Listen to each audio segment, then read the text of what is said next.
Alright. Just have to make sure everything's set up. Ooh, look at that. And once everything is set up correctly, which it should be now, we can begin. So, hello everyone, it's your failed programming error that just refuses to be fixed, CodeErr, and today it's another wonderful Saturday, perfect for streaming some more DDLC. We're gonna be continuing our journey through our castle walls today. Last time we made it to the weekend. We already started off the first day there, ran into Monica, had our little dream sequence. Yeah, and today we will likely wrap up the weekend, and then next time we stream we will be focusing on the festival, and I think that will likely be it. Well, we'll see how it goes. Also, hi, Viking! How are you doing? How are you doing? You were, streaming Geometry Dash earlier. I might have been lurking a little bit. So that was nice. Haven't played Geometry Dash in forever. I don't know if I ever will come back to the game, because I remember it being insanely frustrating, but oh well. And Akfu, welcome! Welcome everyone. Fair. Now then, let me just... We might as well load into the game right now. It's only frustrating at the beginning. I guess that's true. It just all comes down to skill, so... for a handful of reasons. I mean, that's fair. That's fair, that's fair. Now then, but technically we're not here for Rhythm Gaming today. Rhythm Gaming Day is Friday currently. Today is Visual Novel Day. So, yeah, we will do just that. Let me just see. I had a good thing going for me. I had a couple of extreme demons on my belt, but stuff happened. Ooh, that sounds like a yikes. Like, I remember, like,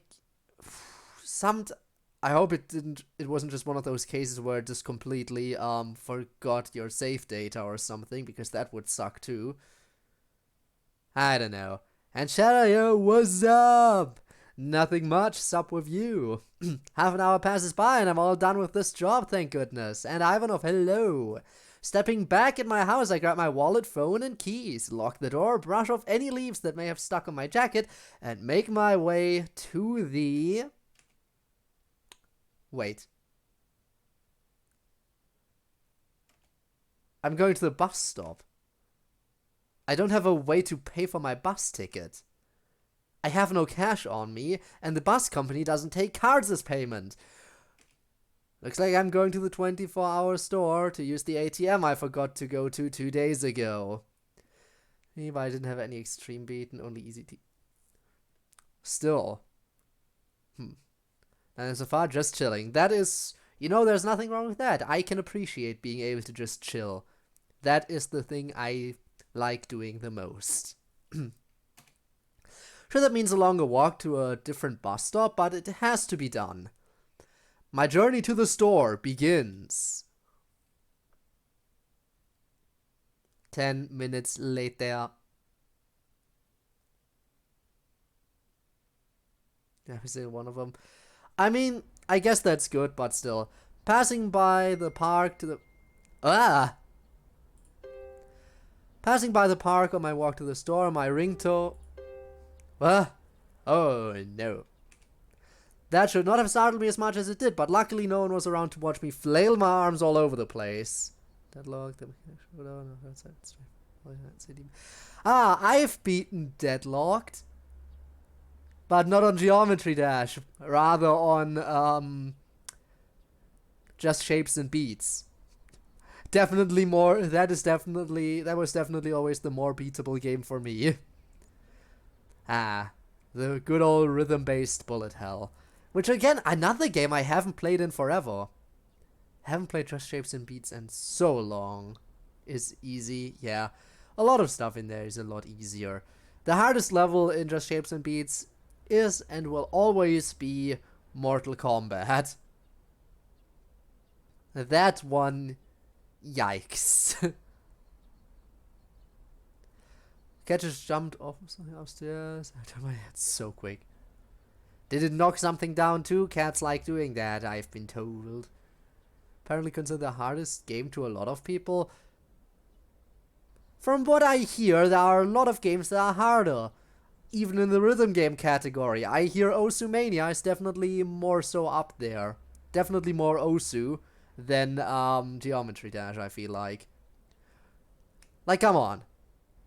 I have never played Osu, and I've only dabbled in Geometry Dash a little bit. But it would seem to me that Osu would be more of a challenge. But what do I know, right? Well, the shapes and beats. I mean, the triangle boss fight. What was it? Barracuda? I think Barracuda is the one you mean. Yeah, more of a platformer, I guess. But it's a rhythm-based platformer. Just like Just Shapes and Beats is a rhythm-based bullet hell game. Yeah, rhythm-based, exactly. It's still based on rhythm. Yeah, Barracuda is pretty nice. I have to agree. If I had to pick my favorite level in Just Shapes and Beats, ooh, that would be a question. Let me think real quick. There are a lot of good ones, definitely.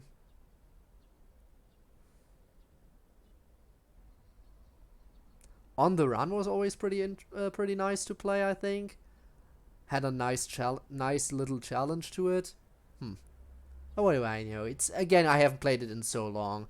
Can't make mangle, and I'm easily swayed in emotion. So, what you mean to say is that you have something else maybe in mind then that you want to make? Try this. Oh, La Danse Macabre. True, that one was also really nice. La Danse Macabre is probably the easiest boss fight in the game, right? I think that is the easiest boss fight in Just Shapes and Beats. Then again, the tutorial boss is also kind of... It's either that or the tutorial boss. Man, I really should play it again at some point. But try this, yeah, great song. Again, a lot of this stuff is nice. The easiest level in Just Shapes and Beats has to be that one hexagon level. I don't remember the name right now. But that one level of all the spinning hexagons, definitely the easiest level in the game, in my opinion, by far. Spectra, exactly, that one. Because there's really not much to it. Yeah, you have to constantly use your dash, but still. I want to load for the damn 7 minutes. Well, don't worry, you haven't missed much. We were just mainly just chatting. But thanks for reminding me. I have to progress a little bit. Also, the server should be a boss level too, but it's not somehow. We don't question this. Flipping my phone open shows a message from Yuri. Oh, are you available right now? What kind of question is that? I wonder what she could want. A stupid idea comes to my mind that makes me laugh. Oh, I know what to do. No, I'm on the moon right now. Send. Play the update. I have. That's also the one that added the Spider Dance remix, right? Was that the most recent update, or did they update it after that again? Because I think it was the latest update I played. So yeah. Sent. Oh man. That made me laugh more than it should have. Huh. Well then at least I haven't missed anything new. Can't wait to see how she responds to that. Taking a moment to look around shows... Wait, I'm at the park already? Huh, that didn't take long at all to get here. Stopping my tracks to take in the scenery, looking to my left shows the forest as of recently has made itself a special place to my heart. Just looking over that way makes me smile. I wonder when the next time I'll get to go to the lake will... Oh? Oh, let's see what she has to say. Oh, we'll make sure you bring me back something when you return. Ah, yes. Neon! The Raid, thank you so much. How did your stream go? I noticed you were playing Genshin. Which naturally means I couldn't join even if I wanted to. Because damn, I would spoil myself so hard if I watched a Genshin stream right now. Speaking of Genshin though, I'm gonna try to... Ow. I'm gonna try to maybe get a Genshin stream up and running tomorrow. I can't make any promises that I'll make it work, but I'll do my best. And then we can get started on the Lantern Rite and unlock the All Hatham story quest. So yeah, that is the plan. Imagine I'd okay on every... I would be scared. This girl's so silly. I love it.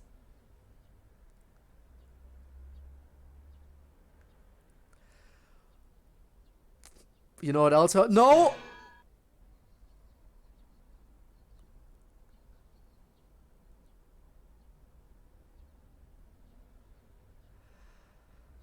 I knew it was coming. I saw it coming. And there it was. That, yeah, that... Yikes. Oh, tomorrow? Yeah. So, I'll see how I can make it work. In fact, I should probably drop... You know what? I'll make sure it works. I'll even put it into my schedule to, like, make absolutely sure that everyone knows it's in there. Another 5? No! You can, but you shouldn't. You just showed off what you did, what happened recently. This girl's so silly, I love it. Will do. What's going on, though? Message sent. Enough thinking around now. Let's do this thing. 20 minutes later. What are you gonna do with that much coke, dude? What are you gonna do with that? Alright, finally off to the bus and into the bustling sidewalk of the town. The bus ride here was very uneventful, except for Yuri texting me back at one point asking if I was going into town, to which I happily told her, yes. It's Saturday, which usually means there's a lot of people walking around here, just trying to get through with their day, and today's no exception. You would think that this would be something I despise, as I don't really do well with most people, but one thing I've found is to just leave people alone. That's it. It's that simple. Just blend in with the crowd, don't do anything obscene or stupid, and nobody will bother you. I can't begin to count how many times I've embarrassed my parents as a kid just by doing that. Oh man. Everything available. Stop being fun. How to reset self.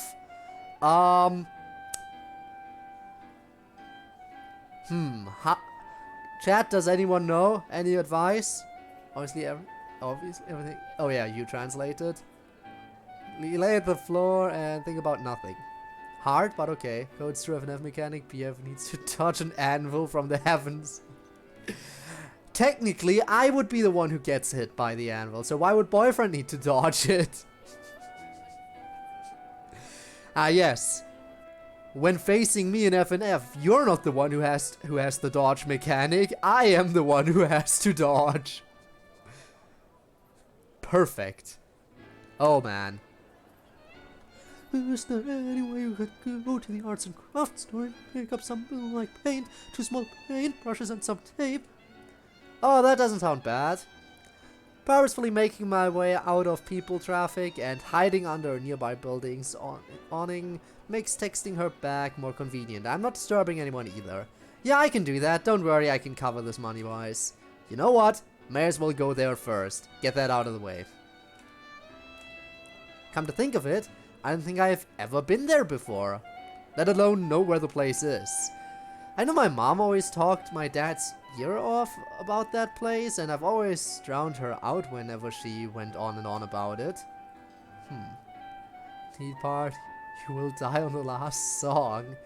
Ah, of course I would die. Maybe Yuri would know. By the way, where's that place anyways? After hitting send once again, I don't have it in me to look away from my phone for whatever reason. Black paint and brushes. What on earth does she have in mind for us to do? Looking up from my phone shows I'm still surrounded by the vast ocean of people around me. Panic starts to ever so slightly become apparent as I remember the show that I'm supposed to see on TV tonight. What time is it anyways? 3:15? Okay, good. I'm making pretty good time. I'm gonna go eat instead. And it's Emily's code. The end. Perfect. Grabbing some fast food and stuffing it in my face was a success. My trip to the grocery store is interrupted by the sound of my...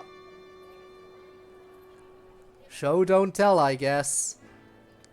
Sorry for such a late response. I had to look up the location. It's in between the toy store and the pawn shop on the west side of town. The toy store? Yuri's favorite animal. An idea comes to mind just now. One that's so crazy it just might work. I know where I'm going. Oh, this is where I'm gonna have to save. This might be where it splits into the two different endings. 2 hours later. Good lord, man, I forgot how stressful carrying many bags around was. Never mind, I don't get to buy anything. I thought this would be the choice where the game is like, do you remember what her favorite animal is in this mod? You better do, otherwise you get the bad ending. Nope. No choice. Sad. I almost missed the bus just from lugging all these around, but I didn't. I'm home now and shopping was a success. It's been a while since I sat down and dedicated some time to watch stuff on TV. I think I may as well make a pizza I bought today for this, because why not? Her favorite animal, yes, that. I've still got half an hour before the show starts, so I may as well put away stuff from my trip. Reaching over to the bags to take care of them, my eyes land on the bags from the toy store and the arts and crafts store. My thoughts race through my head as I am longingly eyeing them down. Oh, Sayori. I can't believe you've convinced me to do this. This is gonna be even crazier than that one time I drank a martini with my eye. Excuse me, what? Okay, that never happened, but still. Reaching into the toy store bag to pull out and see what I bought fills me with nervousness for the big day I have in store tomorrow. And also about Yuri. I wonder if you're gonna be watching the show tonight.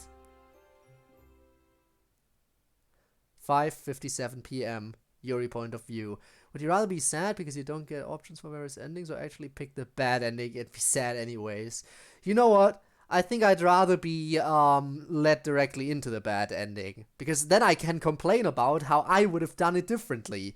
And if if there actually are multiple endings and I get the bad ending, then I have no one but myself to blame. So I absolutely will take the no choice in the matter kind of alternative if it comes down to it. How does no choice and many endings work? I just know that there are 2 endings in this, but we haven't had any choices so far. Maybe the only choice comes up in the final chapter. Or like at the end of the second to last chapter. I guess only time will tell. Oh, popcorn must be ready. As I enter my kitchen and open the door to my microwave, the whole room is filled with the scent of buttery goodness, but I like to take things a step farther. Time passes and I've got my melted butter and salt added to it, just how I like it. It's been a while since I've last sat down and watched anything on TV. Anytime I've wanted to escape reality, I've always turned to my books. There's something special about using your imagination to picture the utopian settings that books provide, and the characters that inhabit such worlds. I guess that's why I never really watched much TV. While it's impossible to immerse yourself, the usage of information is very little, as everything, music, characters, and the many worlds that exist are already brought to you. I mean, sure, one could say that the people who make movies and TV shows had their own utopia in mind. The amount of imagination put into everything is definitely real. I can't discredit that, but that's an argument for another time. Imagine they do Delta remove, your choices don't matter. Imagine. But then how would they have 2 endings? Because I know there are 2 endings. The show is about to start. The screen on the TV fades to black and slowly fades into what appears to be an old-style town from back then, with a man dressed in silver armor looking up into the night sky. The music starts playing, accompanied by the background singers. I am not singing. Look into the sins of your past. Love as if today were your last. Ooh, whoa. Better times have slipped away. I'm lost beneath the waves. Nothing left to save. The music continues to play as the screen transitions upward into the night sky.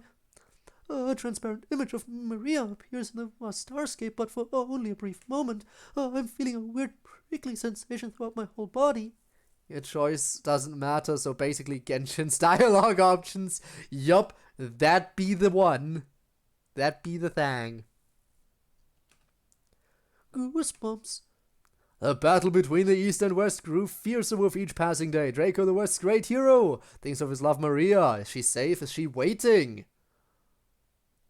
Would you like to watch the opera with Yuri? This choice will not affect the story at all. I will still save it. And, I mean, we have to watch everything, right? Yes. Oh, automatic text. Please click to continue. Okay. We will see if I am able to do voices here. I might just have to read it because I can't take time to think about the voices. This work continues automatically. And if it's being sung, I'm just gonna read it normally anyway. The West fell, and both Maria and her castle were taken forcefully by Prince Halls of the East. But she never stopped yearning for Draco.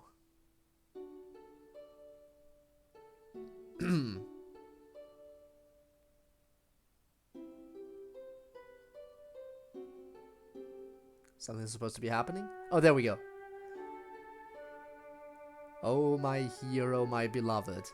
I know I could keep the rhythm, but I'm not going to try. You know me. Shall we still be made to part? Through promises of perennial love. Yet sing here in my heart. You insult you have as much IQ as there are meaningful dialogue options in Genshin. Yes. Perfect insult. I'm the darkness, you're the starlight.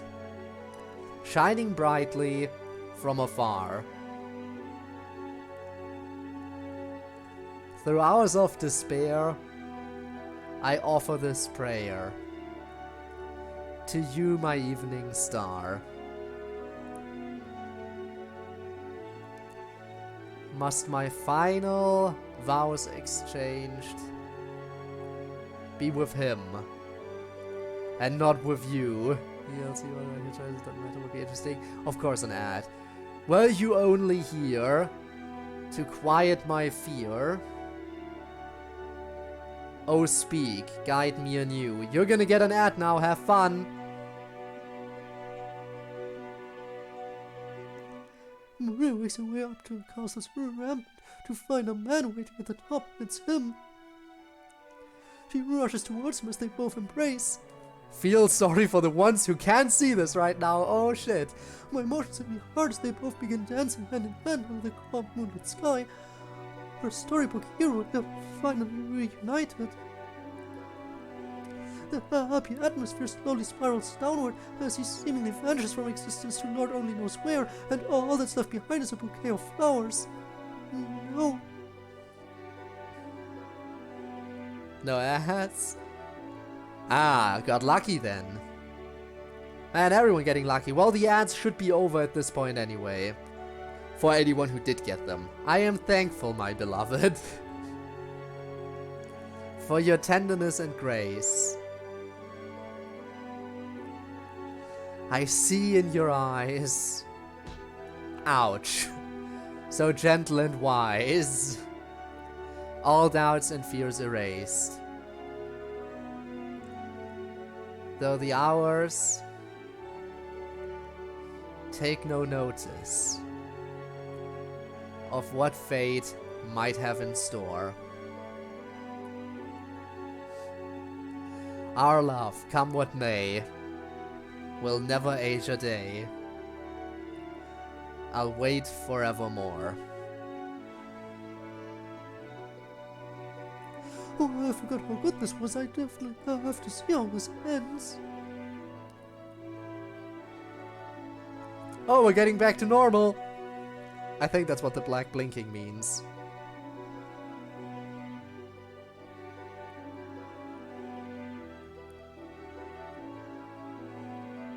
No ass, Vine Boom, only eyes, only face, no ass. Yeah.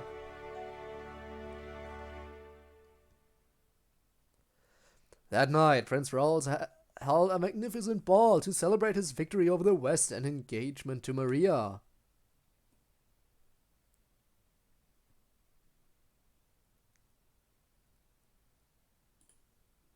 The dancing and music lasts for a while, but it's quickly over as soon as a soldier comes running forth.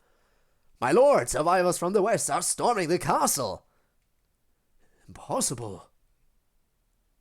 Guards, prepare to defend yourselves. That's when one of the ballroom walls bursts open, with the supposed survivors from the West as they engage in combat with the castle guards. Say, in your Yuri voice because it sounds like. Really? Does it? Oh, bother, where's my honey? Really? I'm gonna have to listen back to that. But also, hi, Gabe. After a rather intense battle sequence, the castle guards lay on the ground in defeat. That's when Draco makes his valiant appearance, much to mine and Maria's surprise and my relief. But I'm alive. I'm not going to sing this. Draco, I knew you were to turn to me, my love. Insolent rogue, knave of the Western Horde, would you address my queen to be Maria? Never shall you have Maria's hand. I would die before that day comes. Then we duel.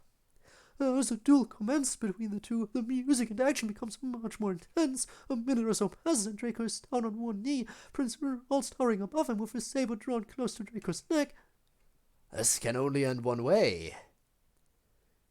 He's still breathing. Make him dead. Hit him in the head. Take his life. Someone get a knife. Get a knife. No! Yuri, no! Bad Yuri. Bad Yuri. What? No. Do it. Get the knife. Bad Yuri. Don't do it. No, I want to see how this ends. The sounds coming from the TV are slowly being muffled. You haven't done it in so long.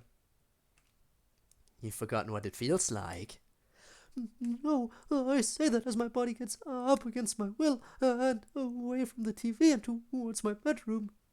I have to stab you. Explicit dialogue warning. Alright guys, you've been warned. As I enter my bedroom, my thoughts are unstoppable and my eyes land on the small knife collection I have hanging on my wall. Just one more time. Let's see what it's like again.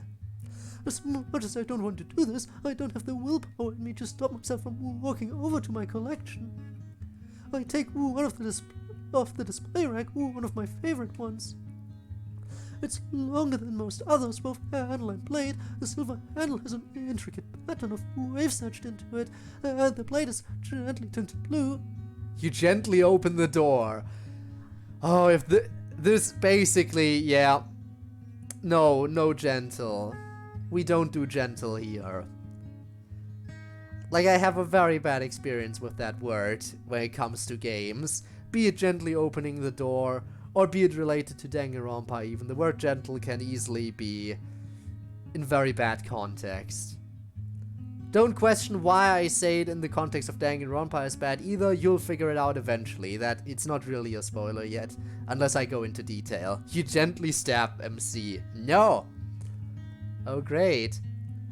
Storm flashbacks. Oh no! Yeah, right, it's Doki Doki Storm all over again. I can't believe I'm doing this to one of my favorites. I'm sure if it had its own feelings, it would also be disappointed in me. Flipping the knife open and pulling down my left sleeve shows various scars of different sizes and, sadly enough, different colors. Maybe you will. We'll see. Ooh, right, I have made a presentation of Danganronpa in the past, But should I make one another presentation specifically about the content of the anime to be a little bit more, because I didn't really go too much into detail on some of the main story aspects in my main presentation. I should make one. I should make a presentation specifically on the anime. Give you, like, if I were to give you the rundown, I gotta make sure it's solid. Another Danganronpa presentation that's gonna take an hour. We'll see, maybe I'll do it, maybe I won't. That's when I take the knife to an unharmed part of my upper bicep and lightly press the knife against my skin.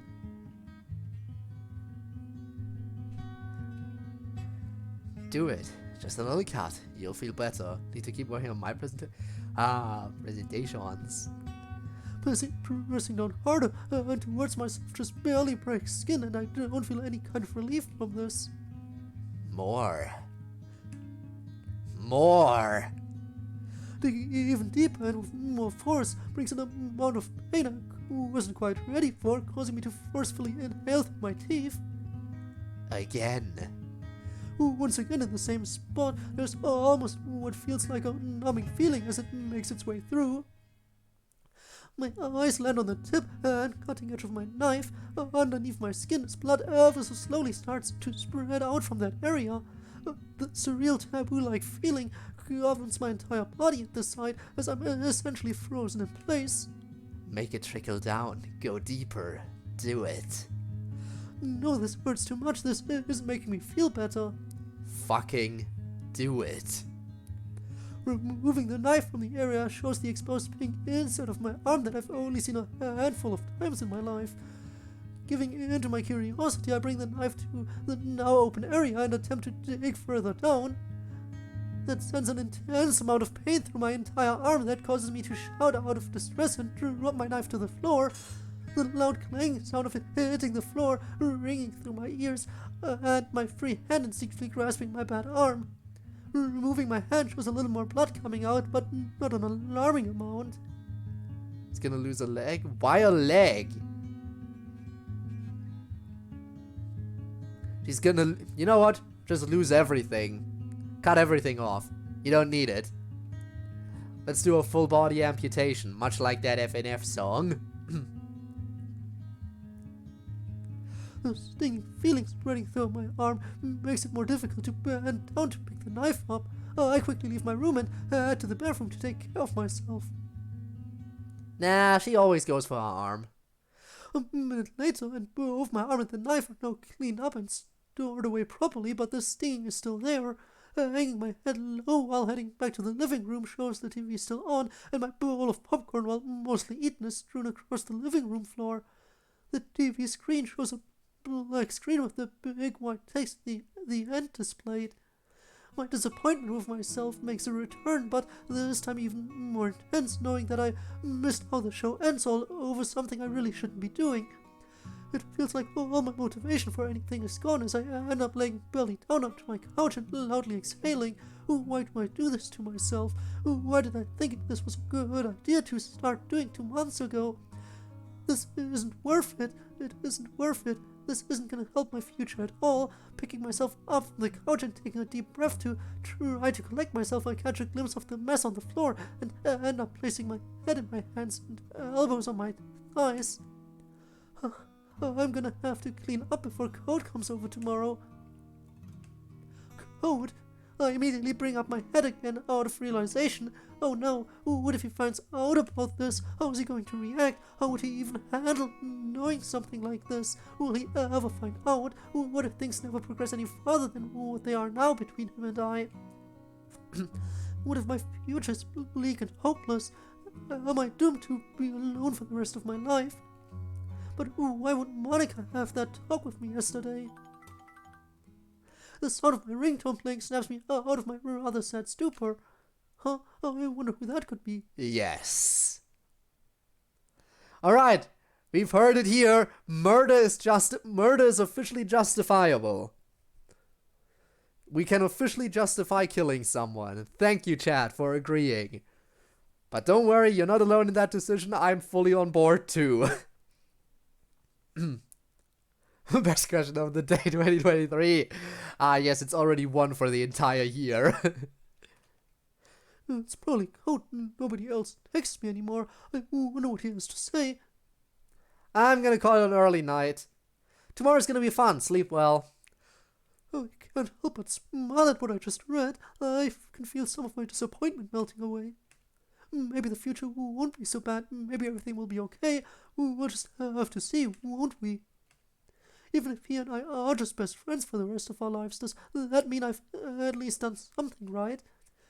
I then remember what I did to myself a while ago and end up thinking that he's probably going to see my knives at one point in time tomorrow. I promise I'll set a good example for you tomorrow. My disappointment is slowly beginning to slowly being replaced with determination, but that doesn't last long. The idea of going to bed at a reasonable time tonight runs through my mind, which I think would be pretty wise. I may as well text him back. I don't know who he is, but he sounds like an asshole, so yeah, he is a piece of shit. It is true. Wallace. Oh, Wallace. Still, we haven't seen him since that one incident where Monica dragged him away. Ever since Monica dragged him off, we have not seen a single glimpse of him. We haven't heard anything about him other than what Monica said. Monica said we won't be seeing him for the festival. And that's all we know about him since then. So maybe he do be dead. I would be very happy about it. I may as well text him back. Thank you, Code. You sleep well too. Looking around my living room once again, my eyes land on the popcorn mess on my floor. What an eyesore. Oh, alright, I can clean up for a little bit before bedtime.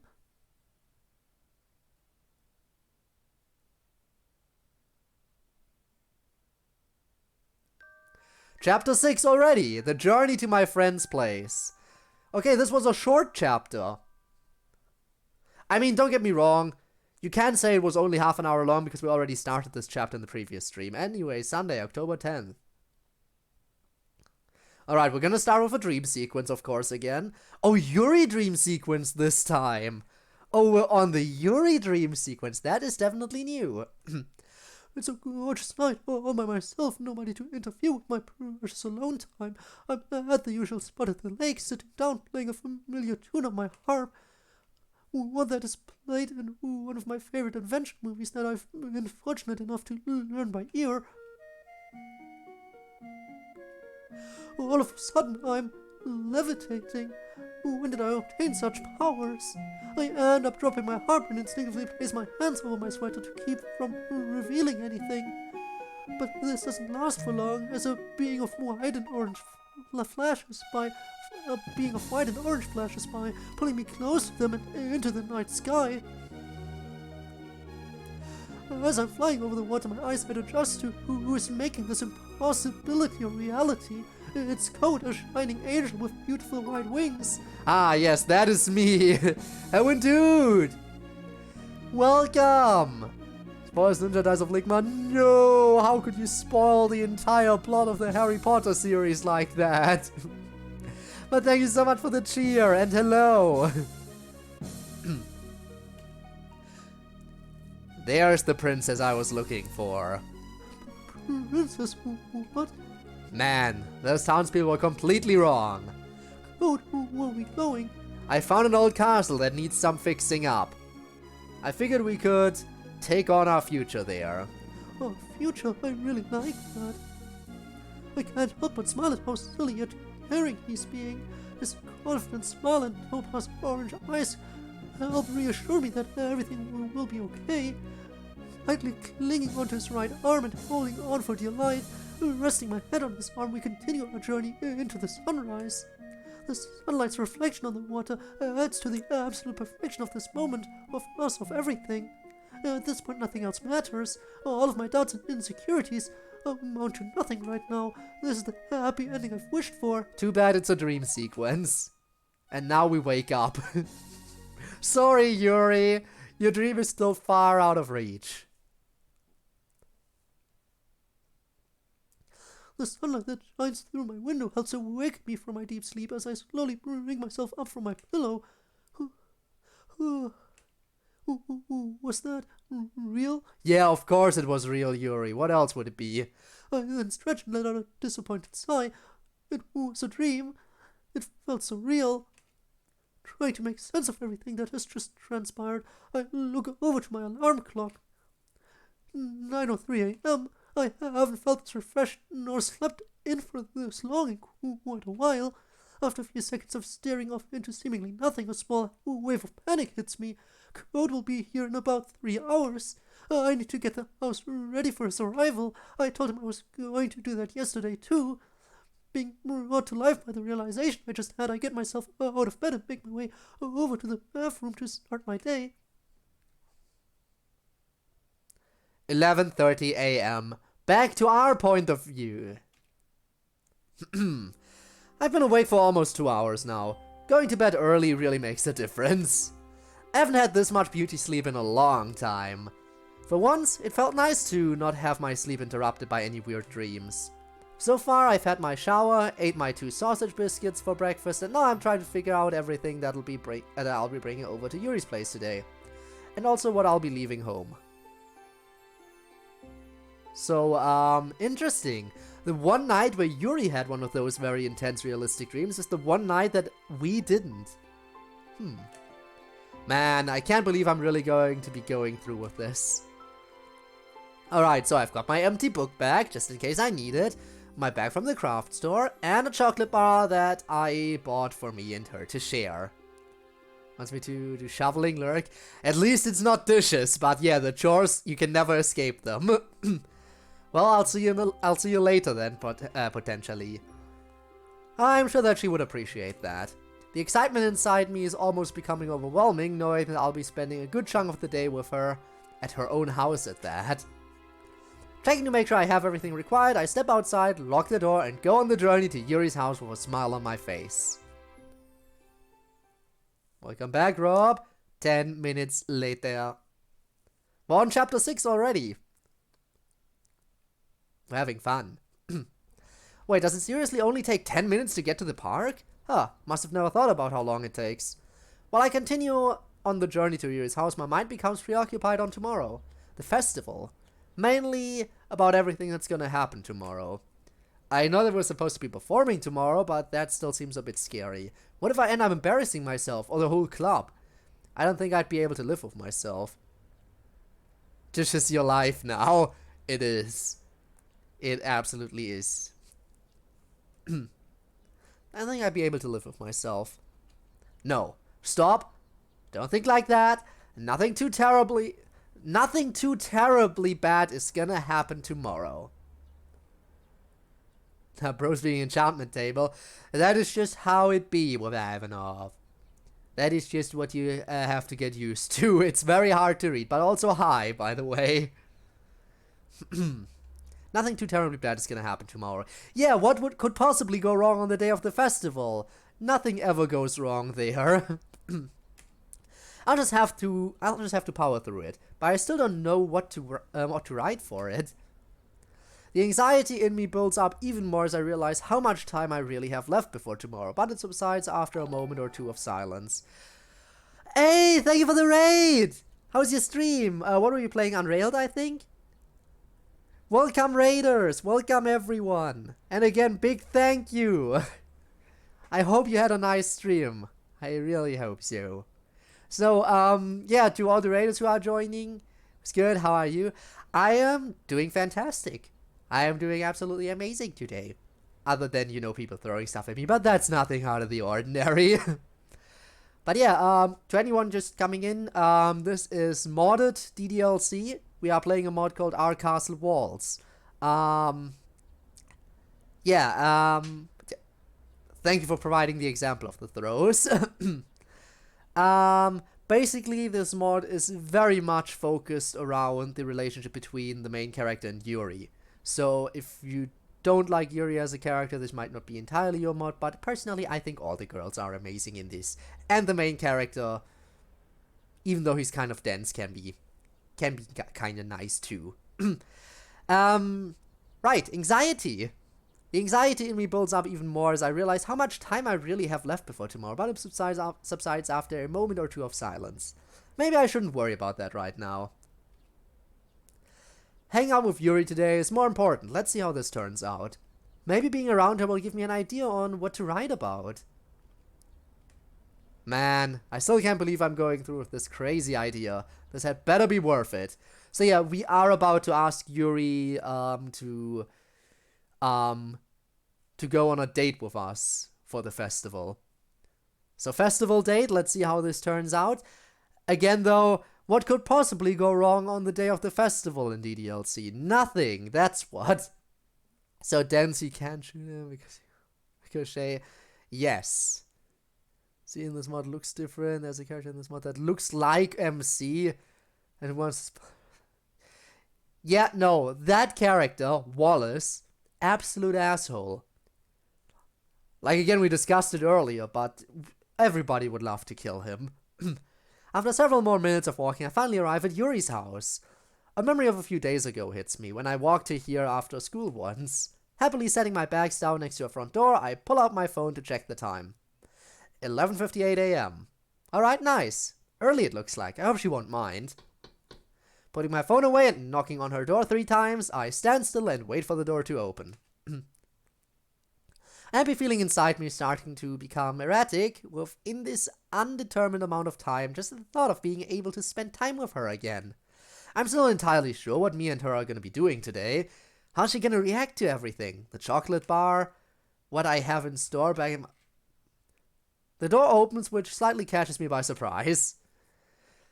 Pretty much killing him wouldn't really be a lovely thing to do. Torturing him first is the best way. Yeah, torturing him to death is definitely what we have to do. Wallace is another fan of MC Sprite, but the creator doesn't like these sprites.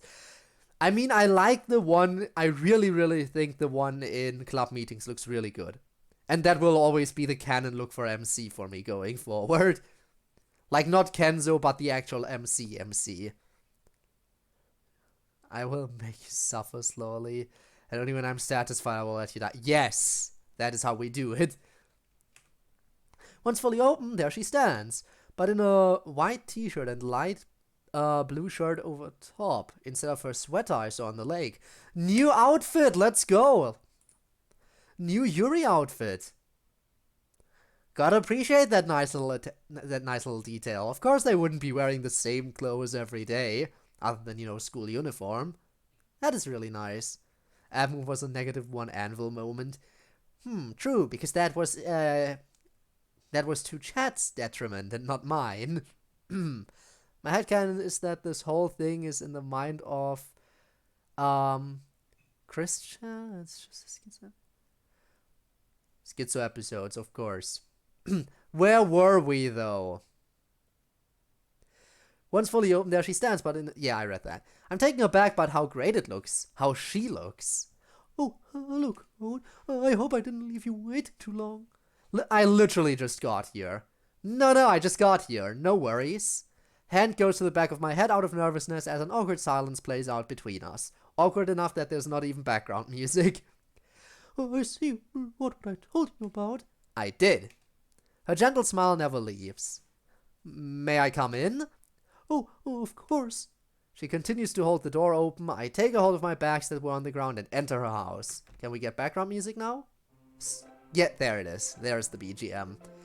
As she closes the door and I take my shoes off, I take note of the inside of her house and can't help but be amazed at how clean everything is. Yeah, she tried really desperately to clean everything up after having her little thing happen the day before. Damn it, Yuri, why you gotta be like this? Didn't she say something about being a neat freak the other day? Code?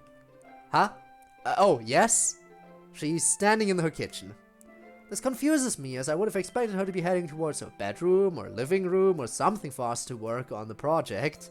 Oh, but we make some tea before we start making the decorations. Monica knows it's awkward when she stops hearing music. Yeah, Monica knows. It must be weird. Must be so weird. Again, that would be such a... That could be stuff you can discuss in club meetings with her. Oh my god, yes. I don't even dare try to hide my happiness from her. That sounds great. She smiles warmly at me. Very well then, I'll get everything ready. As Yuri stands to prepare our tea by taking her teapot and filling it with water, I take a seat on the couch in her living room. The smell of popcorn throws me off guard a bit, but it's nothing too bad. Opening up my backpack, I pull out the chocolate bar and look at it for a bit. I'd originally planned on sharing this with her, but I have an even stupider idea. Chocolate bar in hand, I get up from the couch and walk over to the kitchen to see that she's preparing the tea bags for when the water is all done. How stupid is this idea of yours, MC? Placing the chocolate behind my back so that she doesn't see, I quietly walk up to her until I'm in her vision. Once she looks over to me and we make eye contact, she stops what she's doing yet doesn't say anything. Looks like I have to get the ball rolling. Presenting the chocolate bar that I've been hiding from her, I purposefully try to make myself sound a little more cute than usual. Look what I found on the moon! She just stands there and stares at it for a moment, like she has no clue what to think of it. I'm starting to wonder if this really was a good idea. After a moment, she takes it from my hands and inspects it. I didn't know they had my favorite brand there. I'll admit, this is different. This is a different one from what I bought at the vending machine the other day, but I have no clue whether she's being dead serious or playing along with me. She then starts tearing off the wrapper, breaks off a piece and eats it. A small smile creeps onto her face. You didn't have to bring me something. I really appreciate it, though. Her words and her smile make me blush a bit. So you're in the hospital because she broke her leg, Monica? Oh, okay. Music stops, Monica. Having monitor sounds appears. So basically the, what was her name? Fuyuki? Situation all over again. But just dialed up to 11. I thought me and you could share it. I think she's starting to blush too. Oh, thoughtful of you. My hands go behind my back. I suppose. Oh, serious look? Oh, the water's spoiling. Huh? A weird bubbling sound tears me away from her gaze and I look over to the stovetop. Huh. I guess she was right. I take a big step away from her stove. You know what to do.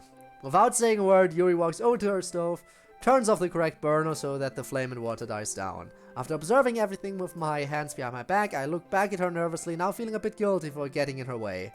Sorry if I got in the way just now. She puts on a smile that makes me not worry so much. No, you're fine. Thank you again. I lightly nod at her. Of course.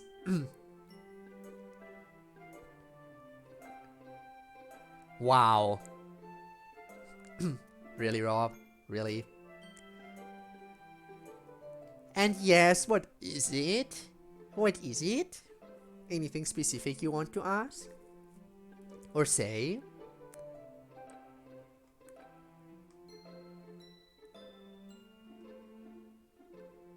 Hang on, I want to check something.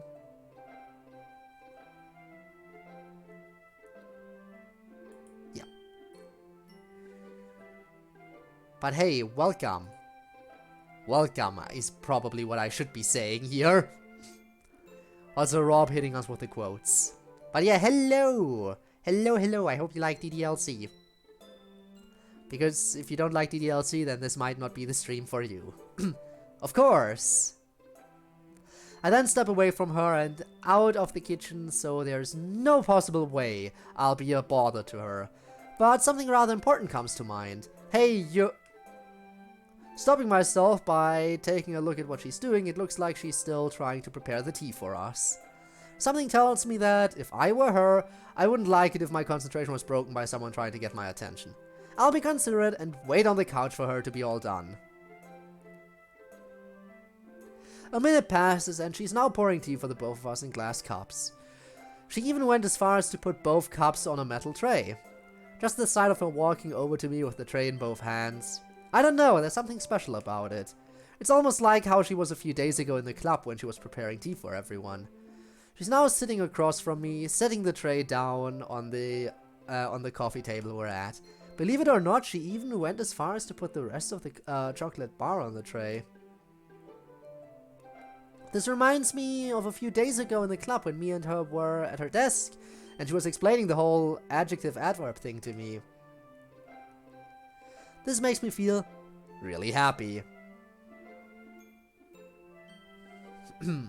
Reaching over to my left to grab one of the cups, it looks like she had the same idea, as our thumbs bump into each other. This stuns the both of us for a bit as I quickly retract my hand away from hers out of nervousness. The room is silent as we both seemingly don't know what to do, but the silence broken by Yuri, who looks a little apprehensive. Oh shit, is it time? Is it time to flirt? May we flirt now? Go ahead. Why aren't I moving at all? She told me to go. Oh, I think I know why. Ladies first? A smile with a comparable dumb style to mine shows up on her face as I keep my hands to myself. She grabs her cup, then I grab mine. I guess not yet. No flirt yet. We'll get there. There. No problems. We both take a sip at the same time. I love this warm feeling that comes from this. The taste is rather mild, which makes everything more pleasant. The smile on my face becomes a little more dumb than hers at how this makes me feel. After a moment of bliss between the two of us, I remember what I wanted to bug her about in the first place. Oh yeah, that reminds me. Oh? I've been meaning to ask, where are we going to make the decorations? In here or in your room? She seems to ponder that thought for a while, remaining silent all throughout with the occasional tea between me and her. Would my room be fine? Yeah, I've got no problem with that. Very well then. I will be bringing the tea set to my room for the first project we'll do. I'm left speechless. Fun fact, Pico is a grenade. Why? For last resort situations? Is that canon? Probably. Do you ask? No. So I say this because I don't give a shit. That's a good attitude to have. If you want to share something, and there's no rule telling you to shut up, then why wouldn't you? I'm left speechless. What does she plan on doing with that? It'll be a surprise to me, that's for sure. She then gets up from where she's sitting, walks into her kitchen, grabs the teapot, several tea bags, and some newspaper. Shouldn't be that dense. Yes, but MC will always be dense. That's what main characters are like. I'm left with even more questions as we're making our way towards Yuri's room. On the way there, her thermostat grabs my attention for whatever reason. Looking at it shows 68 Fahrenheit, 20 Celsius. Thank you for putting Celsius in there. As a non-American, I can actually do something with those numbers. It's Justin. Didn't ask, just in case. Yes. Yup.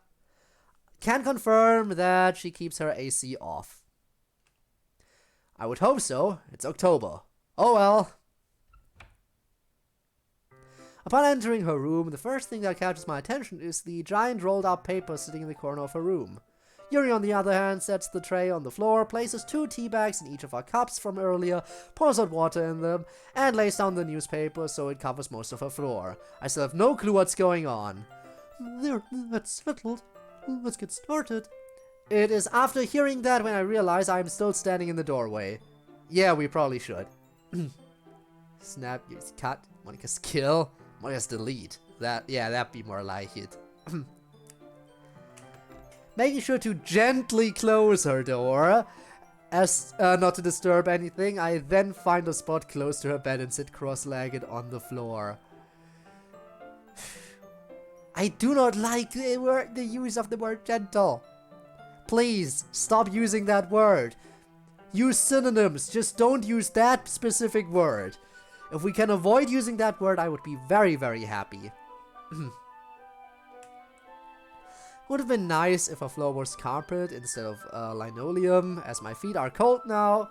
As my feet are now cold, but I'll live. So, I have a few things planned that we could assemble together. Oh, what did you have in mind? Gently. I do not gently open any doors. The decorations and some atmospheric enhancements for the room.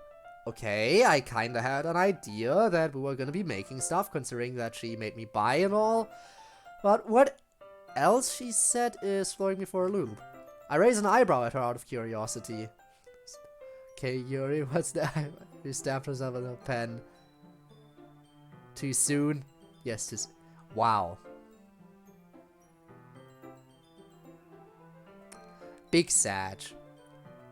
Gently stab MC, gently. Stop it! Alright, just game. We just got a game on. Why that last one? Well, having candles lit in the room would create a unique atmosphere, wouldn't you agree? Yeah, she does have a good point. Yeah, that's right.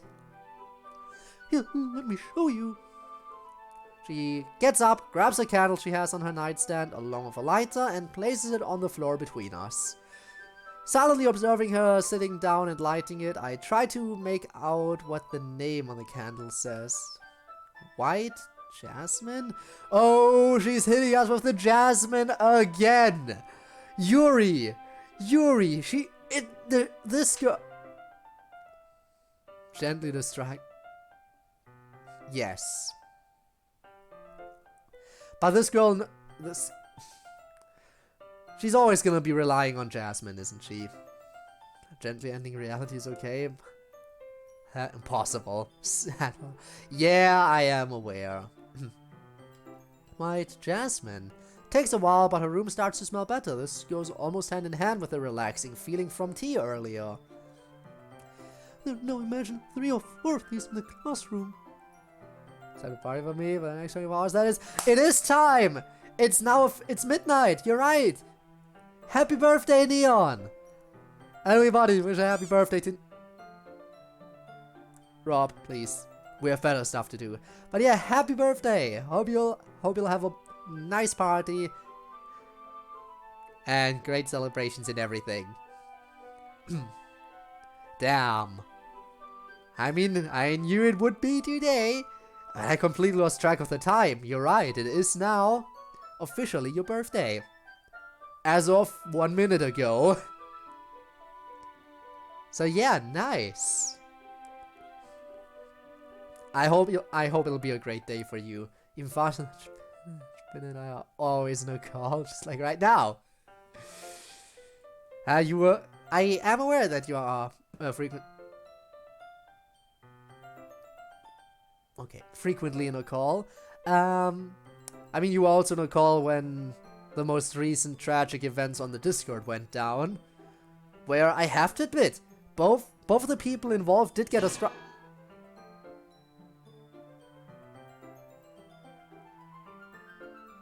I am not a baka, you are a baka! Stop it. But yeah, what I wanted to say was both the people who caused problems they left. I'm still keeping the strikes in case they come back and I need to ban them in the future.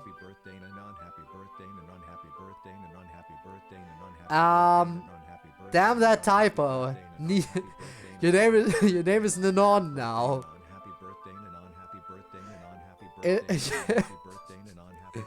Okay. No, you. Damn. The first one for this year, let's go! Well, damn, but everyone in chat can also congratulate you while they're at it, as you can see. I mean, Rob is congratulating you from multiple accounts, even. This is the definition of insanity. Yes. Yes. Don't you think that would make us feel more at home? It's already working! Definitely! No, Code, another thing. What do you think of putting my paper over the windows with all 4 candles being lit at the same time? The thought of that runs through my mind as I try to picture how the room would look, and... Well, I'll be honest, having the room be nearly pitch black sounded scary at first, but since you mentioned candles being lit, it doesn't sound too bad. She looks confused. Scary? What about that seems scary? Just being in a room full of our classmates with it being pitch black, anything can happen. To my surprise, Yuri scoots closer to me and places a hand on my shoulder. Her smile makes me feel more at ease. Oh, there would be no need to worry. All of us would be here in case anything bad happened, and I have multiple knives to defend myself with in case of emergency. I mean, what? I don't know what to say back. Looking into her eyes interrupts every possible response that comes to mind. All I can do is smile back. After a while, her hand returns to herself, and her smile slowly fades away. What could she be thinking about? Code. Oh, I guess it's time. She looks away slightly before speaking. Did you watch that opera last night? I nod. I did, what about you? She still isn't meeting my gaze. I did, but how did it end? Wait, you didn't watch the end of it? How come? She takes a moment to breathe in and out. Gotta be patient with her. I fell asleep towards the end. She fell asleep? Well, she didn't judge me at all when I fell asleep in the classroom 2 days ago. I shouldn't judge her. I understand.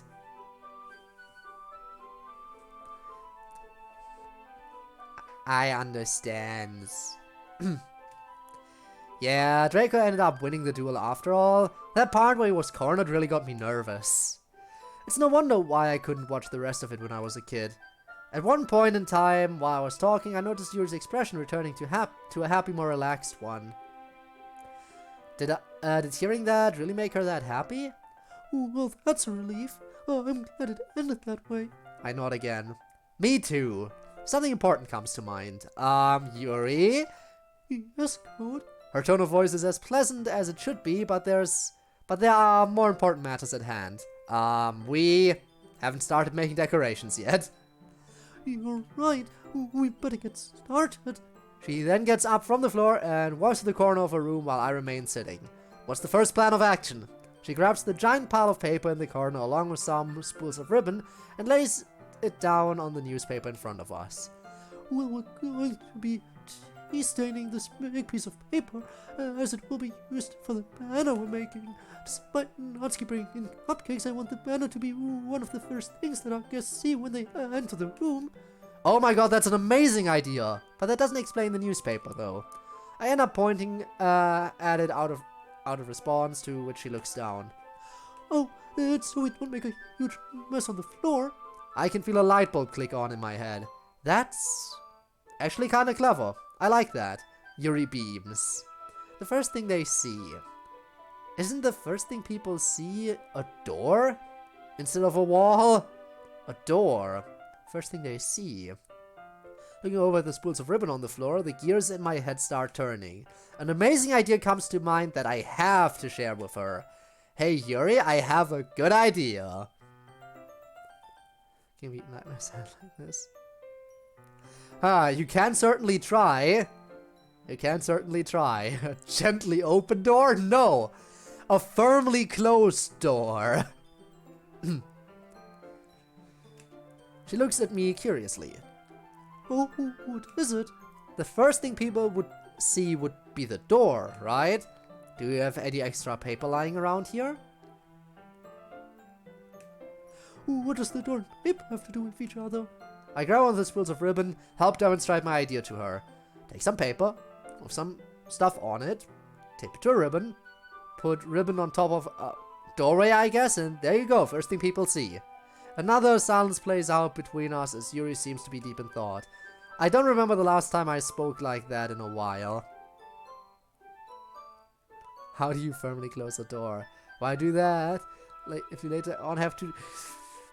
You know what? I will not gently open the door. I will kick in the door. I will not be gentle about opening any doors in this game. It just might work. Even if it's as simple as I start counting my fingers to think of how many letters welcome has. 7 ribbons that spell out welcome. I think that would catch people's attention. I like that idea. Gently open Freddy's chest cavity. I will also not do that. Because man oh man, I haven't played a FNAF game in a long time. And again, the only FNAF games I've actually played myself are just a tiny little bit of Ultimate Custom Night and a tiny little bit of Help Wanted. So, yeah. I like that idea, but I think we should save that until after we stain the banner paper first. It will take time to dry after all. Knocking out 2 stones with 1 bird. I like it. You're still mixing that up a little bit there, dude. How do you knock out How do you knock out a stone? Dude, MC, please, just think about that sentence for a little bit and you'll see that it doesn't make sense this way around. Oh well. Well, I can't argue with that. You'll have to show me how it's done. I've never seen this before. Oh, of course. That being said, she carefully hands me one of the teacups.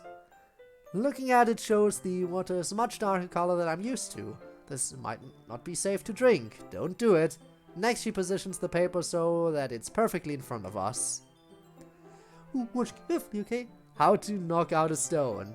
Get Zhongli to 0 HP. I would never dare to get Zhongli to 0 HP. Actually, no. I think my Zhongli might have died once. But I don't remember. I don't remember. If I ever let my Zhongli die, it was only once. And I think it would have been on the Scaramouche boss fight. I think that might have been the one. Does gently kick was a fucking stupid piece of shit ass. You know what? Yes. This time I'll allow the word because it's pointed towards Wallace. Watch carefully, okay? Right. She removes both tea bags from her cup, takes one in her hand and presses it against the paper and brings it downwards almost like she's handling a paintbrush. And sure enough, the area of paper that was covered is now a different color. That looks much easier than I thought it would be. Hey, that doesn't look too hard. How did you find out about this? I overheard one of the art teachers talking about this and, well, I couldn't help but eavesdrop. Pretty sneaky, I suppose. I always agree, Wallace is a stupid shit who doesn't deserve to live. We all agree then, gently torturing Wallace in the background of Yuri's knife collection. Yes, now we're getting somewhere, guys. Now we're getting somewhere. Pretty sneaky, I suppose. Heh, not bad. Should I start doing the same with my side? Yes, please. Once we both get our sides done, we'll have to flip the paper over to the other side. I happily nodded her. Not a problem. Following her example, I try my hand with my respective tea bag, and it's just as easy as she showed me. This shouldn't take long at all. And there we go. All done. Me and her finished our sides around the same time. Yui looks over to inspect my work. Good work so far. I knew you'd pick up on this quickly. I mean, this wasn't really that hard. Either way, I can't help but think about how cute she's being. I must have been too distracted or something, as I didn't even notice that she flipped the paper around on us. She then dips her tea bag in her tea/paint and begins her work again. I should probably do the same. Tea bag. After a moment or so of working, something else comes to mind. Gently ask Natsuki to punch Wallace in the face and also gently kick his balls. Very gently, yes.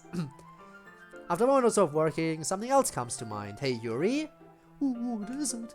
This kind of reminds me of back when I was a kid, when my mom would help with any art projects I had. Stop comparing Yuri to your mom, you're being weird.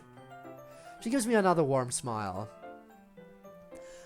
That's sweet, but I hope this doesn't feel too childish. Gently crushes balls, yes. Oh no, not at all. It just reminded me of happy times. Yuri stops painting for a moment, whereas I keep up with my side. That makes me happy. I'm glad you were able to come over and help me with this. I probably would have been here all day had you not been able to, or... The pleasure's all mine. Besides, it feels nice to help a friend out, even if it's just the simple things. Yuri resumes painting with her smile intact. It certainly does. Before I know it, I've already finished what I assume is my half. There wasn't an imaginary line drawn to equally divide this paper, so I can only guess. Sitting back to take a breather and inspect my work, it doesn't take long for Yuri to finish her respective side. All done, I'm guessing? Yes, all finished. She says that as she's taking care of the teacups and tea bags. So what's next is the door paper idea I had? Oh, here's the door curtain. Once she's done with taking care of her stuff, she looks over to her closet. Hang on, I think I have some origami paper and a mark in here somewhere. Sure thing. I was about to say that. can't put up with this shit. Wait, Wallace doesn't have... He doesn't have any balls. Bad ending, Wallace lives. That would be the bad ending. You know what that is? That's it. The two different endings. At the end of the game, you get the option to kill Wallace. And that is the two different endings. And the bad ending is Wallace surviving. We figured it out, everyone. We figured out what how to get the different endings. Let's see if we get as fast as the birthday cake. I don't think it's gonna be quick. I think you'll have to wait until, what is it, 4 a.m.? 4 a.m. I think? 4 a.m. or 5 a.m. I'm not entirely sure. Sure thing. I think it's 4 a.m. where it switches over. Could be wrong. She gets up and starts rummaging around her closet. A part of me is surprised that she doesn't have this in her bag, and another part of me has to remember that she told me she's not a hoarder. I probably shouldn't be watching her, but my eyes land on her harp that's in her closet. I haven't thought of that in quite a while. Oh, maybe I'll ask if she could play something. Once she grabs the paper and marker, she then walks over towards her bed and grabs 2 knives from a display rack on the wall. Wait. What? How did I miss that? Her display rack shows 4 available spots, which now inhabit 2 really neat-looking knives. All of them looking like pocket knives. Can't help but look at how enticing they are. After a while, my attention is averted to Yuri as she sits down and places everything on the floor. I didn't know you had all those. That's so cool. Yuri doesn't say anything about that. Instead, she nervously smiles. The fuck? This will be used to cut the ribbons to length. Would you rather use a pair of scissors? Nah, I'd be willing to try something new. Come to think of it, I don't think I've ever held a pocket knife before. Dad never let me touch any of his when him and Mom were around. May I see one? She hesitates a bit before speaking. Okay, but please be careful. Taking a hold of the knife with her right index finger over the flipper, she pushes downward, which results in the blade projecting upwards at lightning speed. She uses her four fingers as a resting place. She carefully hands the knife over to me. Looks like she knows what she's doing. Whoa, how do you do that? Oh, I can show you how that's done. With her thumb on the inside lock and her index finger over the false edge, she manages to bring the blade back inside. Taking a hold of the knife shows it's no ordinary one. It's black with a purple outline, a purple dragon etched on both sides, and it's the size of my middle finger. She takes my right hand and shows me how to properly hold it for opening, which felt kinda nice. Try pushing downwards now. Doing as she says brings the blade up to life with a unique flicking sound. There's this weird feeling of power behind it. Can't help but stare at it. Got the cake? Nice! Genshin was quick on it. Let's go! That's really nice that they're at least early on it. I thought it would take until 4 a.m. because that's when the dailies switch over, if I'm not mistaken, right? But hey, I guess they're early when it comes to the birthday cakes. Can't help but stare at it. The blade itself is nothing special, just plain black with the words Dragon Strike printed on it. Taking a glance over to Yuri shows her intently looking me down, holding one of her knives. I end up quickly looking away as I'm not sure how to feel about that. Carefully placing the knife on the ground, blade facing away from me, I reach over to grab some ribbon and some paper. I think it's about time. What do you plan on doing? She seems to snap back into reality and composes herself. Oh, I'm going to attach some ribbons to the bottom of a banana paper. Of the Inazuma cake so much. I really can't wait. I know it's amazing, but I really can't wait to see the Sumeru cake. I really want to see what that looks like. But I'll have to wait a bit longer. Oh, I'm going to attach some ribbons to the bottom of a banana paper. Oh, almost like flare, right? She nods. Yes, something like that.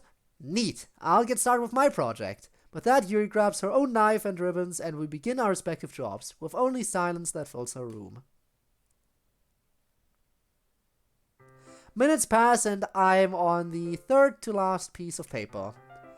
I've got to admit, using a knife for this job instead of scissors is definitely different, but it's a nice challenge, both trying to get the job done properly, all while trying to be careful.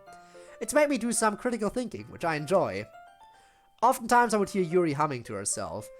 It honestly didn't really bother me too much. I'm certain we all have things like that we do to keep ourselves sane. I know I sometimes fidget my hands around or bob my head up and down while I'm walking. I think it's some weird sense in me that's telling myself to do something or keep moving. Putting that aside, I've been so focused on what I was doing that I haven't really seen what Yuri's up to. Hey Yuri? Yes, Claude? Looking over to what she's doing, I become distracted by the knife she's using. Its handle features forkswood paneling and the blade shines a bright gold. I'm also seeing about 30 or so pieces of ribbon taped on the paper. That only partially answers my question. How's everything going on your end? It looks like reality smacked her in the face after asking her that, as she's looking around herself inspecting her own work. Oh, I'm almost finished with taping the ribbons to the paper. I probably didn't need to ask her, but hearing her confirm that is nice. Neat. And yourself? I also look down at what I've done. Just 2 more to go, and then I'll be done with this. Her smile returns. That's great. Did you want to take a break once you and I finish up? Well, I wasn't expecting that. Well, now that I think about it, we did get quite a bit done. I'm not opposed to the idea. Yeah, that doesn't sound bad. Besides, this shouldn't take long at all. Very well then. About a minute or so after getting back to this passes, and something I thought of earlier makes its way into my head. Something I feel like I should ask Yuri. I've only got 1 more to go. I can work and talk at the same time. Oh, another thing. What's that? I can feel the nervousness already. I can't believe I'm asking her this. I hope it's not too much to ask, but I haven't heard you play in a while. Play? After drawing the letter E on both sides of the paper and quickly taping it to her ribbon, I get up from the floor, grab her harp from her closet to present to her. It's not as heavy as I thought it would be. Yeah. Yuri takes her harp from me. If that's alright with you. She seems to be lost in thought yet again. Yuri's the kind of person who, from what I've seen, likes to think before she speaks when given the chance. It only seems like the golden rule that I allow that to happen. Plus, I'd kinda really like to hear her play again. Well, I suppose it won't hurt anything. You're right, though, it has been a while. Maybe something short. Can't help but smile as my nervousness inside is replaced by excitement. Anything's fine, really. Thanks, Yuri. Smiling once again, she starts getting ready to play while I walk over to her bed and make myself comfortable. It's a lot more comfy than I thought it would be. I hope she won't mind.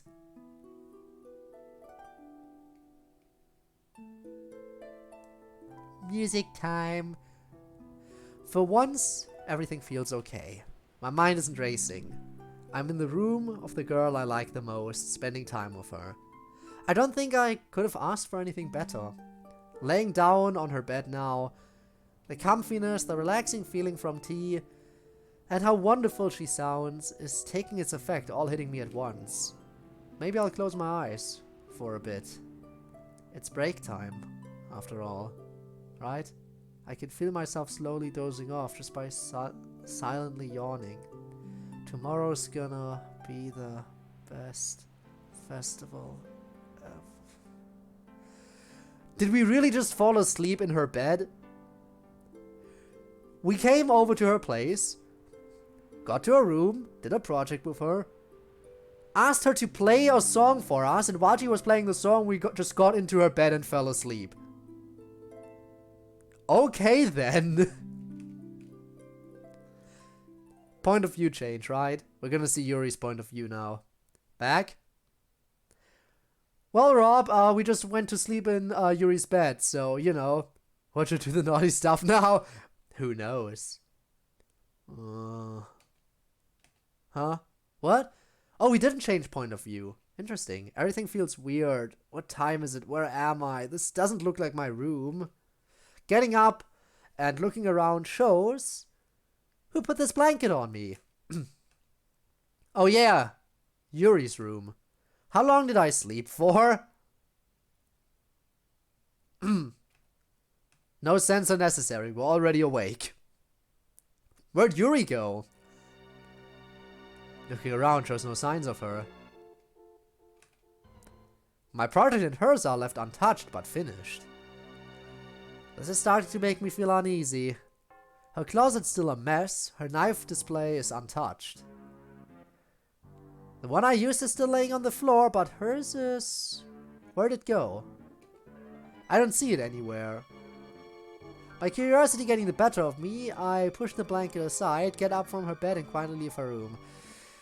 She's using that knife currently, isn't she? And we're gonna find out. We're gonna walk in on her because we're quiet about it. We're gonna sneak up on her so she's not gonna hear us coming. Meaning, she won't put the knife away in time. So we're gonna catch her in the act. Oh, we're absolutely gonna catch her in the act, aren't we? My nervousness increases with every step as I tiptoe down her stairs. As I'm getting close to the living room, I hear something coming from downstairs. It's a consistent sound like water coming out of a faucet or something. That must mean someone's here. Silently approaching her living room, I am able to pinpoint the sound I just heard. It is the water running. Hearing that clears up some things, but what could she possibly be doing? And why'd she take her knife with her? Ah! So she left the water running to avoid us potentially hearing her, like, sucking the air through her teeth. Like, that is the thing that we noticed in Act 2 of the original game. Like, her breathing and sucking the air through her teeth. And since she didn't know when we would wake up, she, made sure that there would be some kind of sound in the background.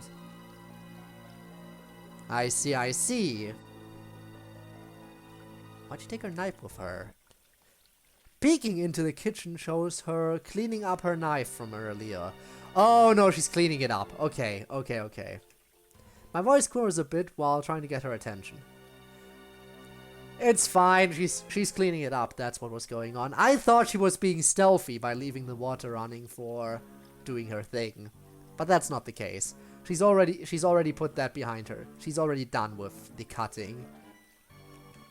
Yuri? She turns off the water, grabs a paper towel, and looks over to me. Oh, hello, Code.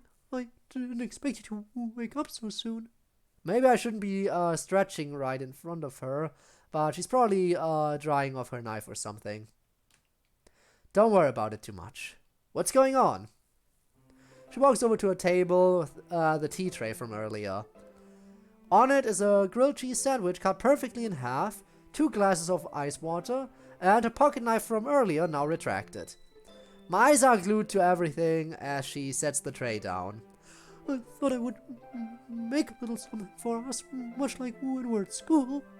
I was originally going to bring it up to my room for us. That explains everything. Dude, she made one of my favorites. Don't worry about it too much. I wonder if I heard that sound, but where? Oh, you didn't have to do this. I take a seat towards her and smile warmly at her. Thanks again. It's no problem. Me and her happily enjoy our break time in silence, biting into our sandwiches at the same time.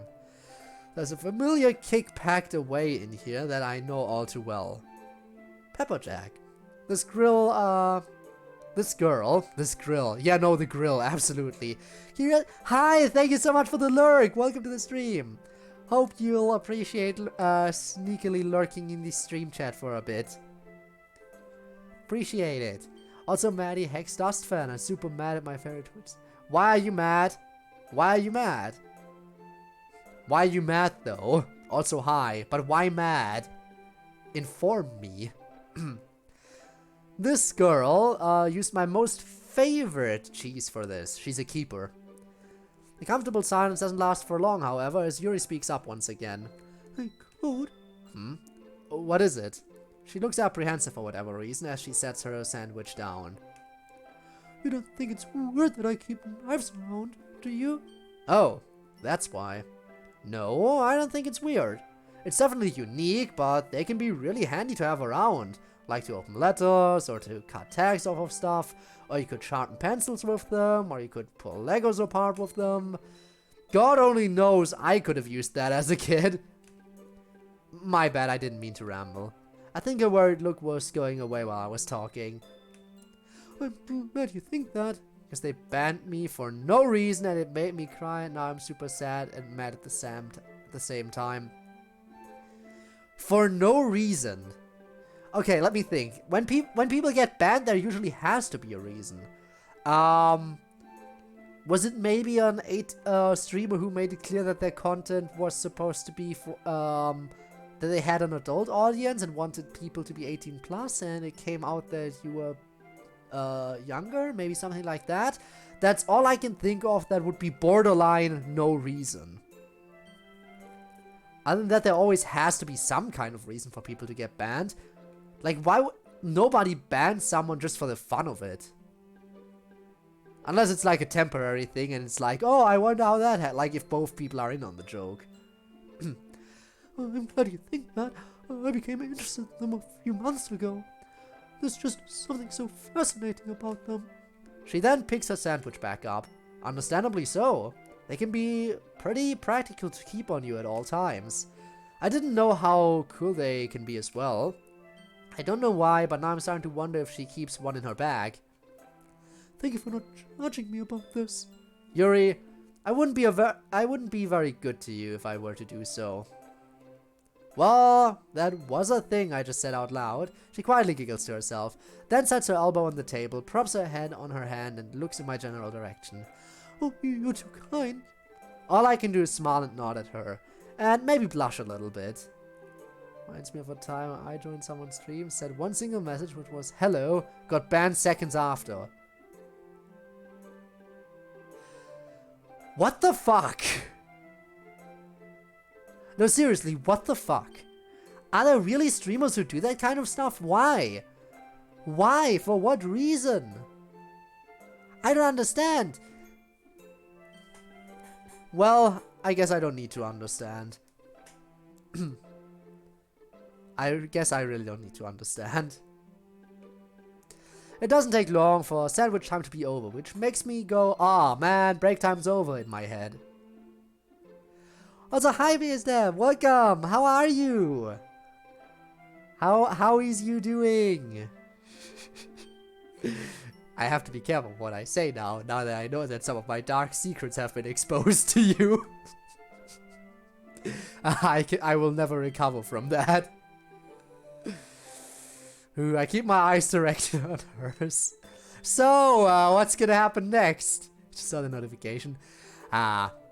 Well, we are currently playing our Castle of Walls. We are on chapter 6 currently, and I think there's 8 chapters total. So I don't think we'll finish today, but this will probably be the second to last part of this game. So yeah, we're currently at Yuri's place. Fun. Oh, now you're getting exposed in my chat, but don't worry. You were getting exposed in my chat for a long time as well. And of course, double exposed in your own chat.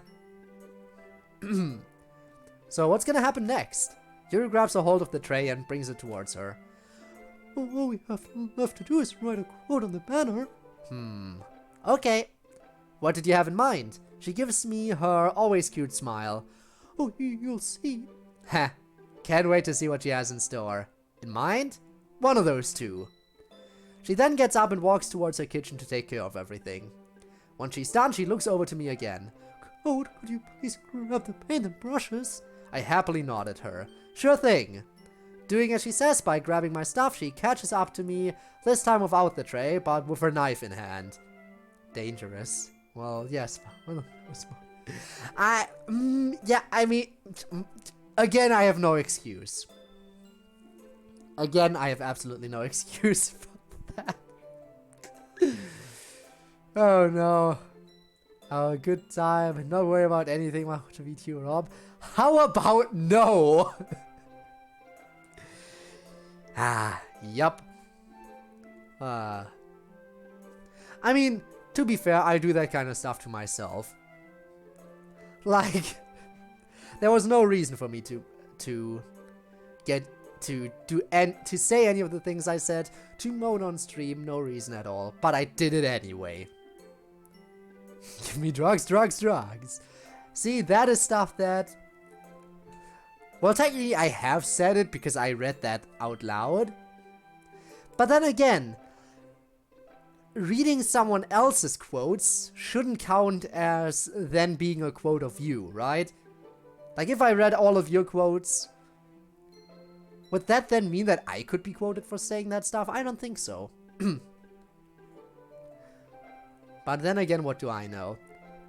Doing as she says by grabbing my stuff, she catches up to me, this time with not without the tray, but with her knife in hand. Dangerous. Once we're back in her room, she picks up the knife I used and places both of them on her display rack. Afterwards, I hand her one capsule of black paint, one brush, and we both take a seat. Damn it, now I can't read. It's horrible. It is then that I realize that I have nothing to do, as Yuri said she'd be painting something on there. Come on. There's gotta be something I can do. Is there one that I've been quoted at least once? I don't know. Maybe, maybe not. As I'm sitting and thinking, I'm also observing Yuri painting. Just by looking at the first few letters, I'm noticing that this looks very similar to her handwriting when we were sharing poems. It's a little fancier than usual. Fancy. Hey, that just might work. Oh, I know what I can do. What did you have in mind? She appears to still be focused on painting, but her tone of voice doesn't change at all. Well, you know how on those gold frames that paintings go in, they have a really fancy design etched into them? What if I were to try to paint something similar on the four corners of our banner? She stops painting once again and thinks to herself for a while. Sure, I don't see why not. Just nothing too gaudy, okay? Deal. I nodded her and she returns to whatever she was doing. Walking over to her...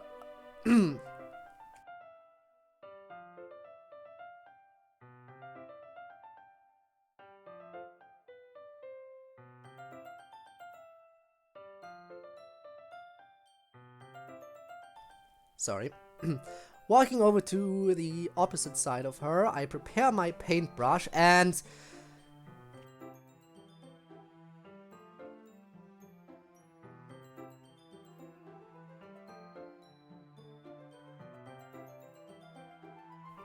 Walking over to the side opposite of her, I prepare my paintbrush and paint, and start working on one of the corners. And there we go. That's half of it done already. The paper definitely has a different feel to it, which took a little getting used to, but overall wasn't too bad. Only Rob can answer it. It is true, only Rob will be able to answer that. Rob, go ahead. Probably not. What the code doing? Nothing. Nothing at all. Paper definitely has different feel to it, which took a little getting used to, but overall wasn't too bad. Keeping what Yuri said in mind, I decided to keep it simple and draw two diagonal lines and some stars on each corner. Trying to draw stars with a paintbrush is harder than I thought it would be, but I ended up getting it down eventually. Alright, halfway done. Yuri speaks up as I grab my stuff, walk over to the other side and continue the task at hand. Bye, alright Ivanov, see you around. Thanks for being here. Oh, Code, you said it like you're glad it's almost over. Was it wrong to assume that you were at least... Ah! Time stops, the feeling of black paint all over my hand and her floor paralyzes me and sends shivers down my body. There's no comfort anymore, just a really bad, overwhelming, tingly, uncomfortable feeling and also guilt. I want to shake my head so desperately to try to get the paint off, but that will cause it to fly everywhere in her room. Can't help but clench my teeth and close my eyes in discomfort. I did end up making a mess. She's not gonna be happy. This was a bad idea. I don't know what to do. I just want this to stop. Code? I look over to her out of desperation and barely manage to speak up. Help. Please. Once Yuri seems to realize what's going on, she gets up from her spot, grabs her bag, pulls out a few tissues.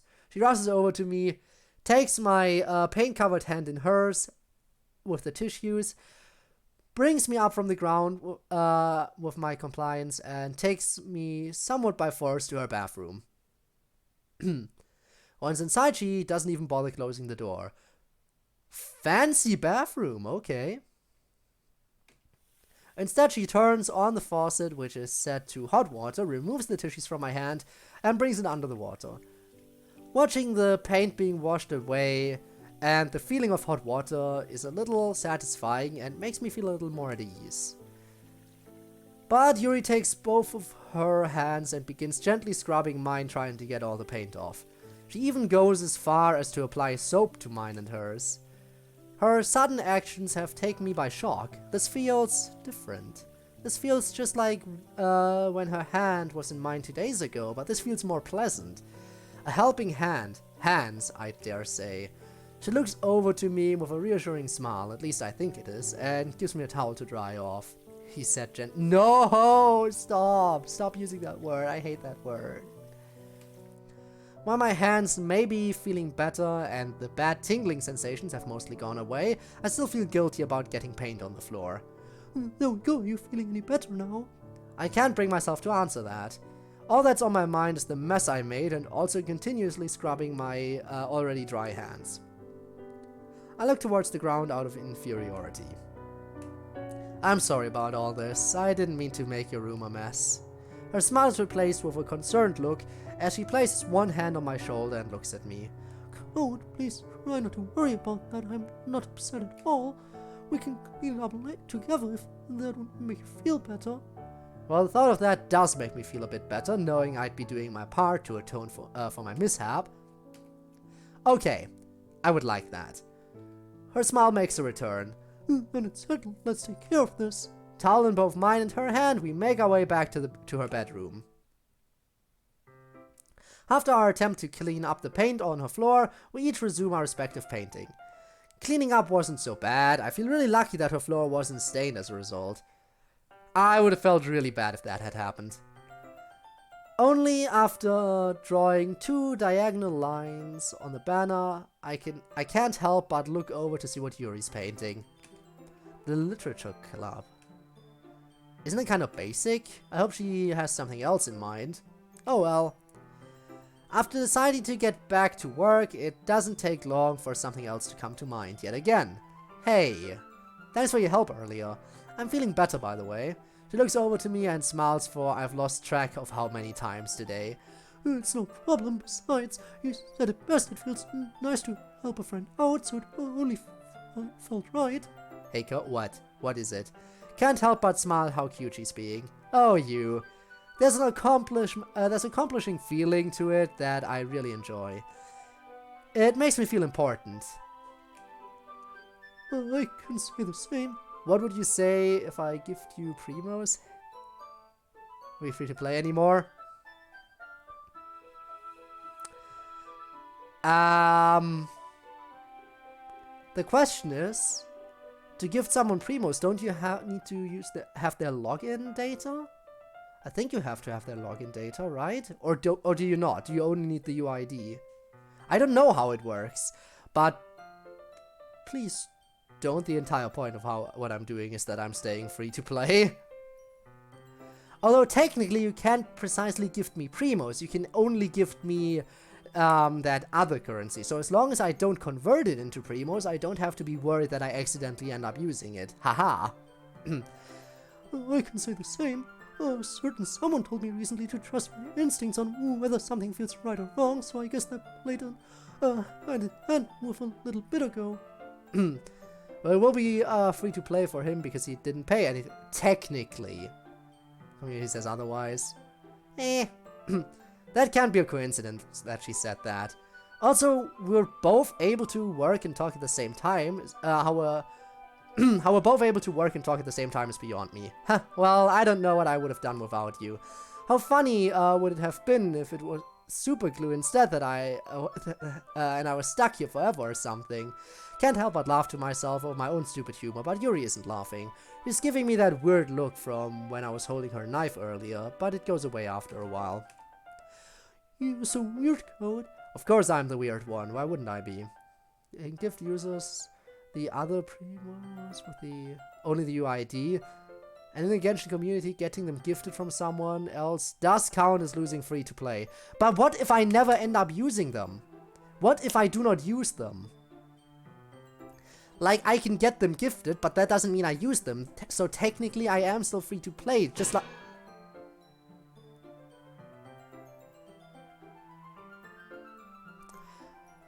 Okay then, that's what I get for trying to get by on a technicality for something that didn't even happen yet.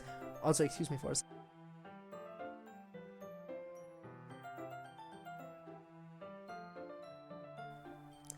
Aha, this time I muted myself for the sneeze. Damn, remember in past streams when I constantly just did the thing? This time I decided not to taint your ears with it. I gently redeem it. You did do that, and it was very upsetting. Not using them still counts, it's the fact that you own them, or had them. In which case, please don't.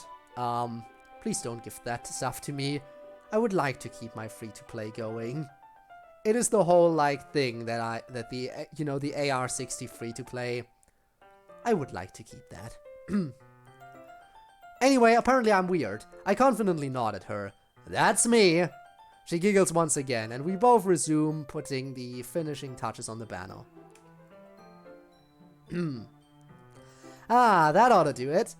I say that as I finish drawing the last star that I deem necessary. Yuri, on the other hand, looks to be almost done. While I'm waiting for her to finish up, I take a step back to look at the banner as a whole, and I gotta admit, T staining the paper was a pretty good idea. It almost looks like one of those stereotypical treasure maps that are shown in pirate movies. Finished. Good. Now I can see the rest of what she wrote. A place to read, a place to write, a place to belong. Not bad. That turned out pretty well. I concur. Should we take care of it now? I started leaning towards the banner out of instinct. No, don't. Her sudden change in tone somehow manages to stop me in my tracks. The paint needs to dry first before anything. We should leave the banner here overnight. I then take a step away from our banner as to not disturb it. Fair enough. Does that mean you'll be bringing it into school tomorrow? It only makes sense if I do. What about your door curtain? Oh yeah, those. Looking down to see my project from earlier still on the ground, I'm surprised that I didn't step on it and ruin anything. I can put that in my backpack and bring it with me tomorrow. Are you sure? I'm pretty sure I could fit those in my bag if we needed to. I mean, we very well could, but I want to do my part to help out. I insist. Please let me bring them to school tomorrow. Well, suit yourself. It looks like we're all finished and there's nothing more for us to do. What do we do now? Come on, I'll walk you outside. Back in her living room after getting all of my stuff together, she stops just short of her front door. Oh, Code, that reminds me, would you like to stay for dinner tonight? Ah, man, that sounds like a great idea. If it's anything like what she brings into school, then it'll be great. Now that I think about it, I still haven't wrote anything for tomorrow. That seems a little more important. I'm sorry. As much as I'd like to, I don't think I'll be able to. I still haven't wrote for tomorrow. She now looks just as disappointed as I am. Oh, that's a shame. But you're right, though. I too haven't written for tomorrow. Yikes. I'm certain there'll be a day where we can. I suppose. She opens her front door. I'll see you tomorrow. Also note that she just opened it normally. Right. Tomorrow. Wait. This isn't according to plan. I'm stuck in place at remembering what I ultimately wanted to accomplish today. Man, I can't believe I'm going through with this. I turn around so that I'm facing her. It's time. Yuri, we're gonna ask her out. We're gonna ask her out right now. Let's go. Let's do this. What is it? You read that wrong. No, she did not.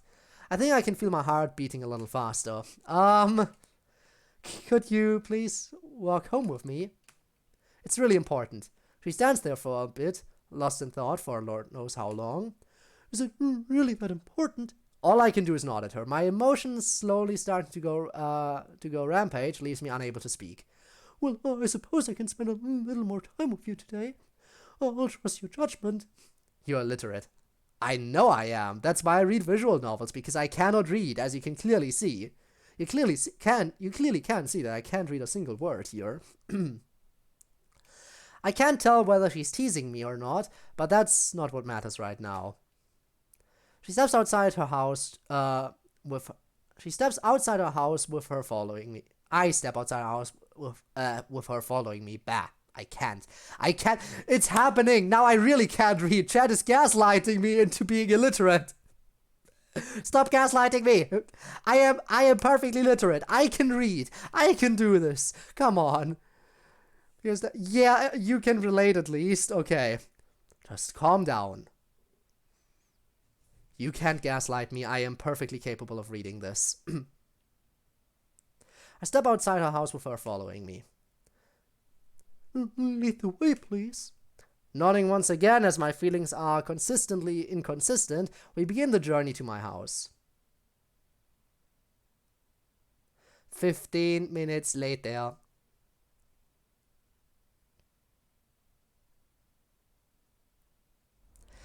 That felt like one of the longest walks I've ever had in my life. While the walk may have been silent between me and her, my mind was racing the entire time. It felt a little bit tiring, to be honest. But we made it, and I am both ready and not ready for what's about to happen. I still can't believe Sayori talked me into this. At my door, while I'm unlocking and opening it, Yuri speaks up. So, what's so important that I needed to be brought here? I turn around to face her once again. It's becoming more difficult for my thoughts to be put into words. Please, just wait here real quick. I'll be right back. With that, I quickly turn around and rush up to my room. You know, you could have just brought this stuff to her place. It would have been easier. Not long after, I return to where she is, bag in hand. I can't tell if I'm shaking or trembling over the fact that this is actually happening. She looks at me inquisitively. I got you something that I thought you would like from when I was gone yesterday. From the bag, I nervously pull out a stuffed toy elephant and present it to her. Her eyes light up and she lightly gasps at what she sees.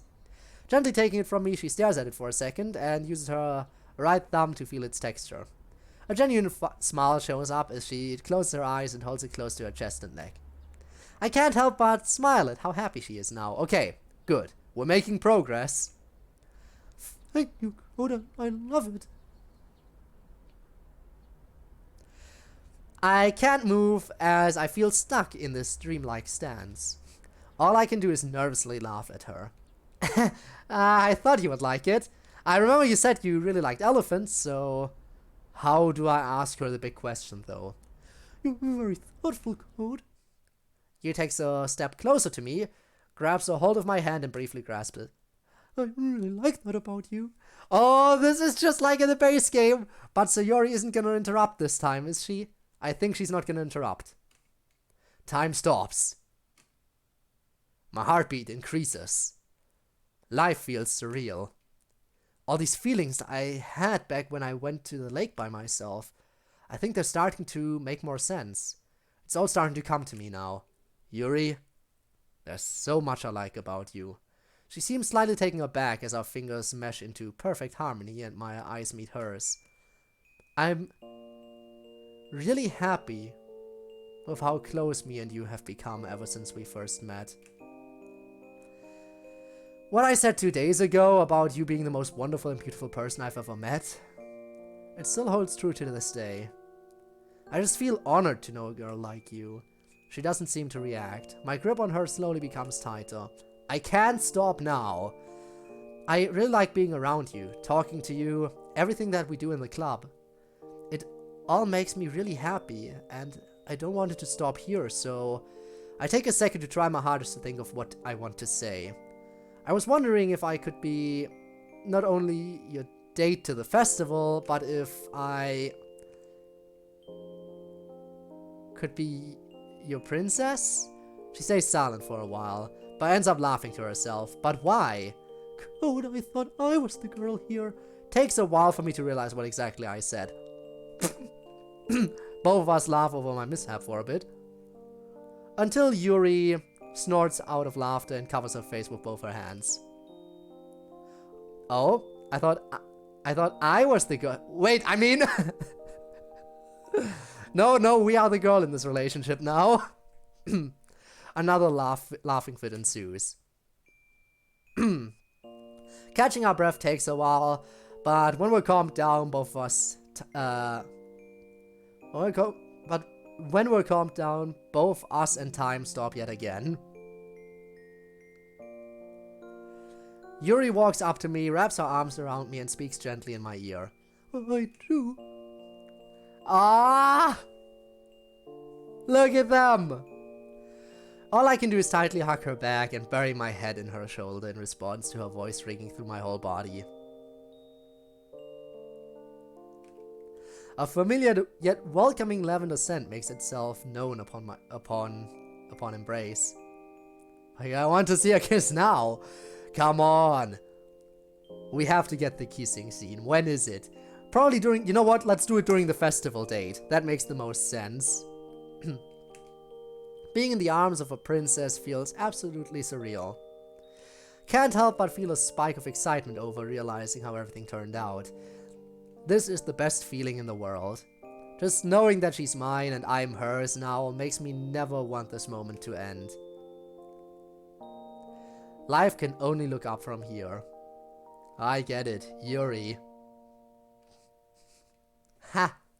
Princess and the Princess. Ha, Yuri. Get it? Yeah. We made that joke on PS Dev stream, right? How the gender bent version of Yuri should be called Yaoi. Ha ha ha, funny joke, right?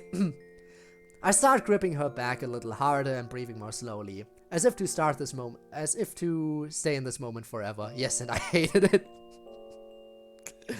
But I mean, you can't deny that would make sense.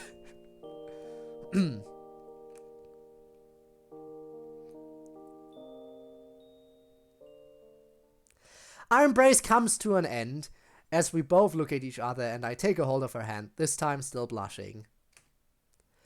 Tomorrow's gonna be the best festival ever. Nothing could possibly go wrong on the day of the festival. But we still have to write for it. Yeah, you're right. I should probably head home now. Okay. See you tomorrow. See you tomorrow.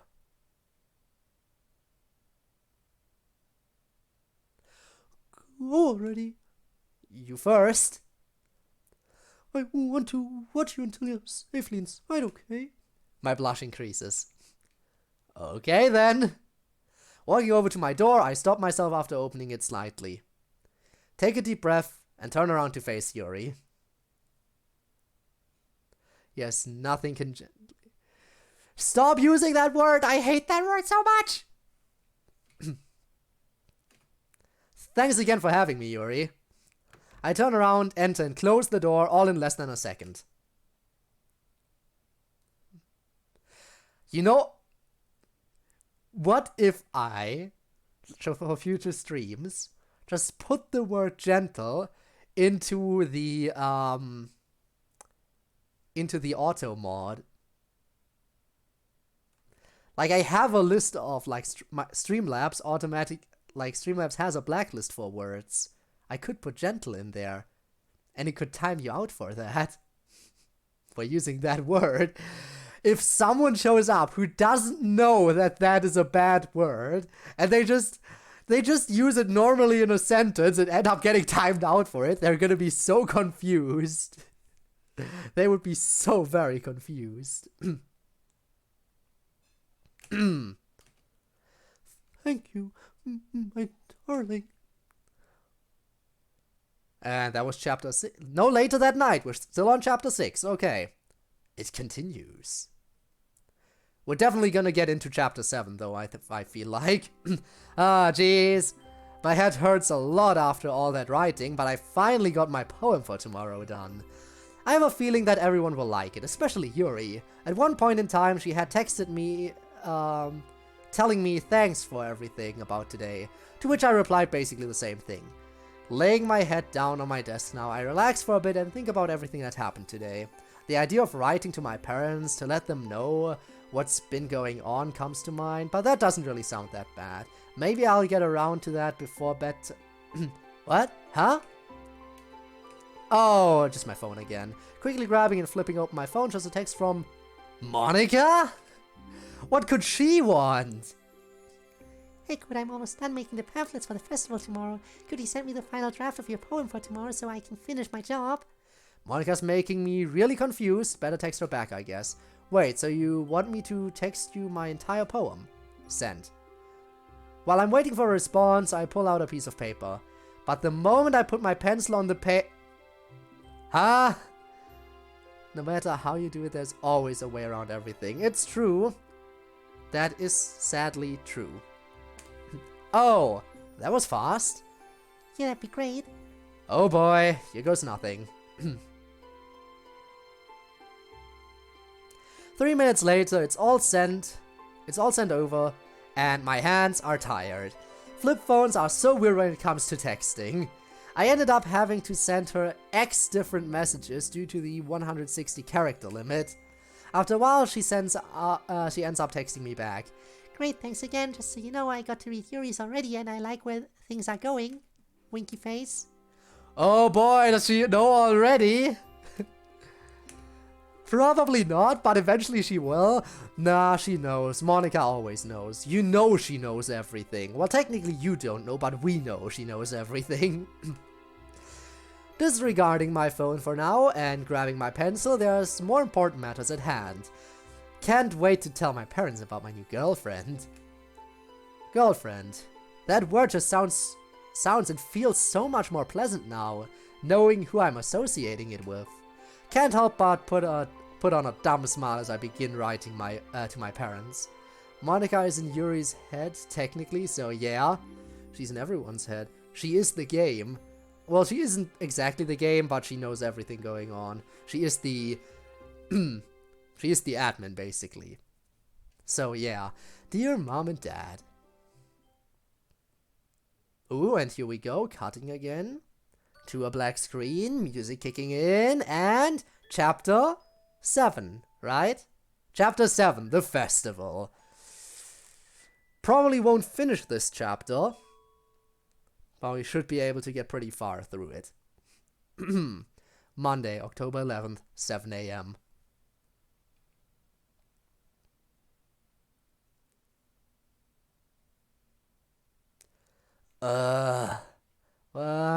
Slowly rising from bed, rubbing the sleep out of my eyes and trying to adjust my eyesight to everything, can't help but already feel that something is off. No, not that. Missing. Squinting at my alarm clock shows 7:01? I forgot to set my alarm. Not on festival day. Being brought to life in a panic fashion, I quickly hop out of bed and practically jog to my bathroom to take a quick bath. Once that's all done, and also getting dressed as fast as I can, I rush downstairs to quickly get one bowl of cereal ready. Yes, that's right, one. I'm in too much of a hurry. I really don't want to be any later than I will be. By eating as fast as I am, I'm probably gonna get the hiccups later on today, but that's an acceptable loss, I guess. Somebody starts knocking on the door as soon as I place my bowl in the sink and take care of for later. What? This early? Who could that be? Grabbing my backpack from the couch and opening my front door, it's Yuri? She has the banner we made all rolled up with her. As we stare at each other for a bit, I'm at a loss for words. Hi, Code. Not gonna lie, I wasn't expecting this. Yuri? I scratch my head out of confusion. Morning? She giggles a little bit before speaking up. And to you too. Can't help but smile, but also feel a bit surprised by how upbeat she's acting. Is she a morning person or something? What's going on? Well, I was hoping that we could all walk to school together. Now that we're... I think I get what she's getting at. With a smile on my face, I step out the door, take her hand in mine before she can finish her sentence. I would like that. BRB, alright, see you in a bit, Rob. The sight and feeling of this moment is picture perfect. Her smile becomes more genuine and her face feels as gentle as I remember. Damn it, there's that word again! Without another word, we both set off to school. My concern for being late has gone down, all thanks to her.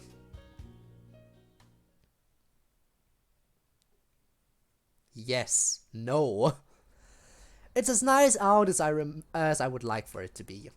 It's partly sunny, while the breeze is very light. It's not too chilly outside.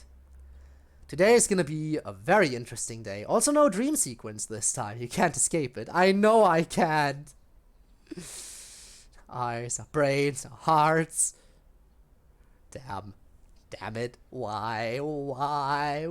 There are so many other words you can use. Today's gonna be a very interesting day. It's still a full day with a lunch period, but every club in the school gets their chance throughout the day to prepare whatever is needed for the festival afterwards. Except for our club, which has to set up at the event right after last period. The school grounds look a bit different today. The courtyard is covered in all sorts of flowers that weren't there before. Reds, alvia, yellow lilies, green carnations, blue hibiscus, and purple hydrangea make for a pleasant sight and smell. But it doesn't take away this irrational fear I felt near the whole walk here. Mainly about if one of our club members sees me and you really like this. It's such a nice word, isn't it, Code? I hate that word. You know I do. Ivanov has it figured out. Yup. MC gently dies. Maybe we will perish here. I mean, it's nothing to be ashamed of, right? Maybe I'm just unsure what their reactions will be. I'm sure Natsuki would have some choice words, but they'll all find out eventually. May as well just accept it. As me and Yuri come closer and closer to the students approaching the school, her hand carefully breaks away from mine, and both ours go back to ourselves.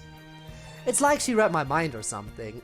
I look over to her and give her a genuine smile, as if to say, don't worry, I understand why. Carefully looking around shows none of our club members inside. I guess we got lucky. Stepping inside the school and making our way to my locker, a few students look at me and Yuri walking together for a little bit for whatever reason. Surprisingly enough, it's not bothering me too much. Maybe it's to be expected or something. Once we're at my locker, I'm all ready for the day. Yuri speaks up again. Code, remember what I said about lunchtime a few days ago? It takes some searching back in my memory banks, but I think I got it. Yeah, you said it. You said to just leave everything of mine in the classroom, right? A warm smile never leaves. Yes, you remembered. My gently stupid what? Unless you mean you are, in which case... That's what I get for being a grammar Nazi, I guess. Okay then! Yeah, I know I deserved that one. I absolutely deserved that one. I'll be here around that time, okay? I happily nodded her. I'll see you then. Departing from each other to go our separate ways, I can't help but think about how different today's gonna be. Emotional damage.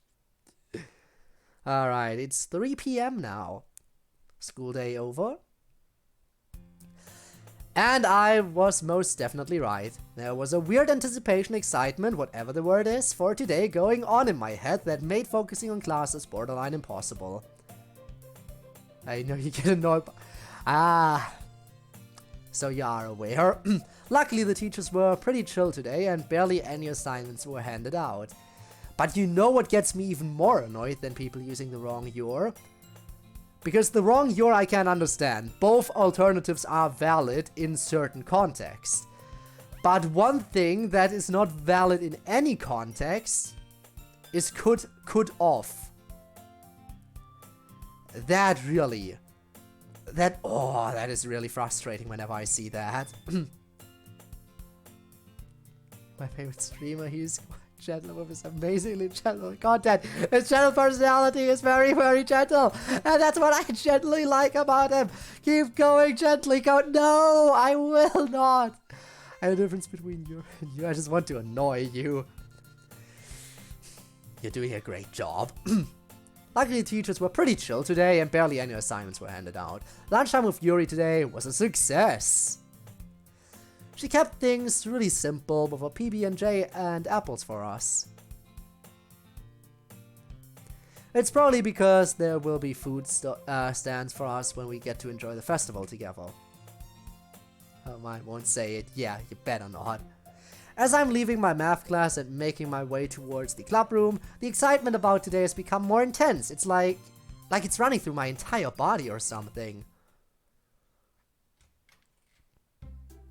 Approaching and entering the club room shows the actual usual scene, but it's a little bit different due to what today is. Natsuki is at a desk near the closet with a huge tray of cupcakes, Yuri is over by the chalkboard with the rolled up paper, so Yuri's messing around with something. I'm not sure what, because Monika is currently obstructing my vision. Hi, Code. Glad to see you could make it. Her silliness makes me smile. I wouldn't miss it for the world. Good. How are you feeling about today? I can feel my smile slowly going away.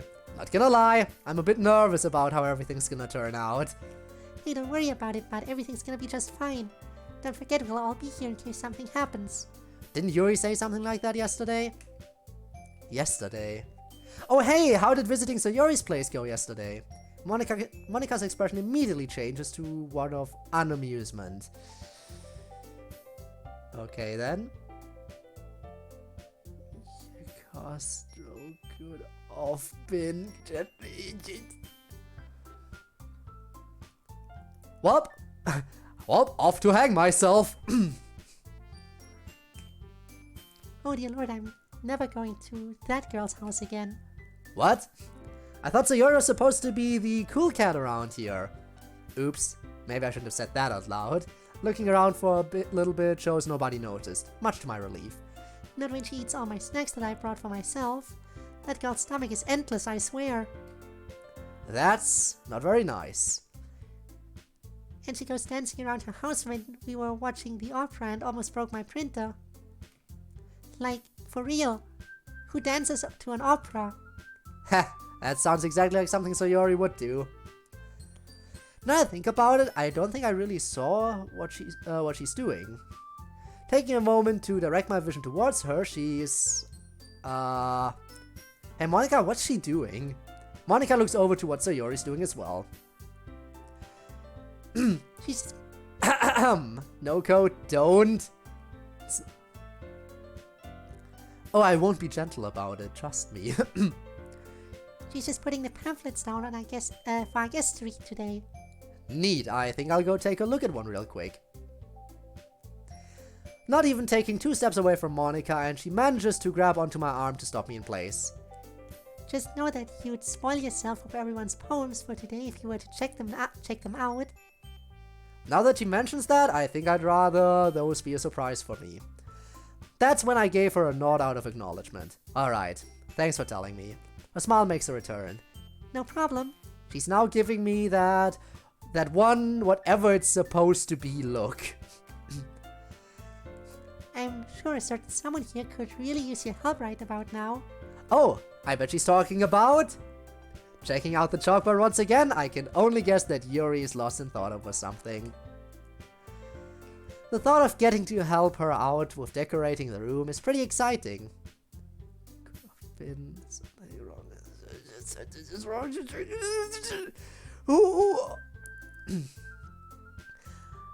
At this point, how did that even happen?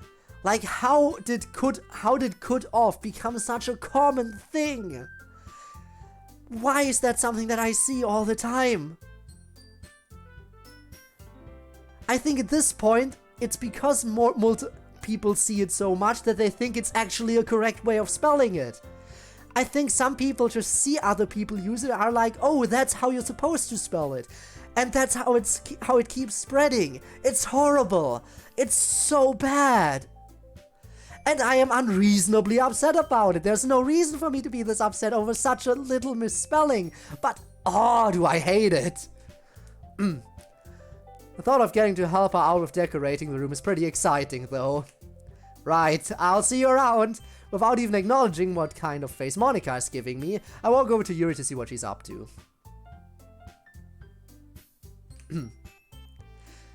This weird nervousness to talk to her that I felt on my second day of the club is showing up, probably due to the fact that she's my girlfriend now. I guess viewing her this way is having it be real is a bit surreal. Hey, everything okay over there? She looks over to me and gingerly smiles. Look, all is well. I was just picturing how the banner will look across the board. Now I'm kinda curious. Looking over to the chalkboard and then over to the banner, it looks like it'll be just long enough to cover the width of the chalkboard. Huh? Shall we get started on decorating the room? I really want to take her hand and show how happy I am to get this done, but the others might call us out about it, so all I can do is smile at her. That sounds great. What's the first thing to do? Brandishing her ever so lovely smile, she reaches into her bag and pulls out 4 candles of the same kind, 2 things of tape, a lighter, some black paper, and sets everything on the closest desk. Did you remember to bring the door curtain? I sure did. I proceed to take all 7 parts of my door curtain out of my backpack and show to her. Excellent. Please place that on this desk and take one of the rolls of tape. First thing we will do is set up the banner properly. I happily nod. Good idea. Next we'll have you set up your door curtain while I take care of the candles in the corners of the room. I remembered what you said about how the room would look scary without any kind of lighting, so I thought it would be best if this was done before covering the windows with black paper. She remembered that. This girl's amazing. Now I'm the one who's blushing. I make sure my eyes meet hers now. Thank you, Yuri. That's very sweet of you. She looks away and blushes for the more times than I can count time and giggles to herself. With that, we both grab a chair, bring them towards the chalkboard. Carefully grabbing a hold of one corner of the banner, we bring it up together and mess around with trying to tape it to the chalkboard. You know that I am aware, but when it's in that word, I don't mind it as much as if it's separate. I don't mind it if it's like gentleman. But if it's the word gentle like separately, then that's when it gets bad.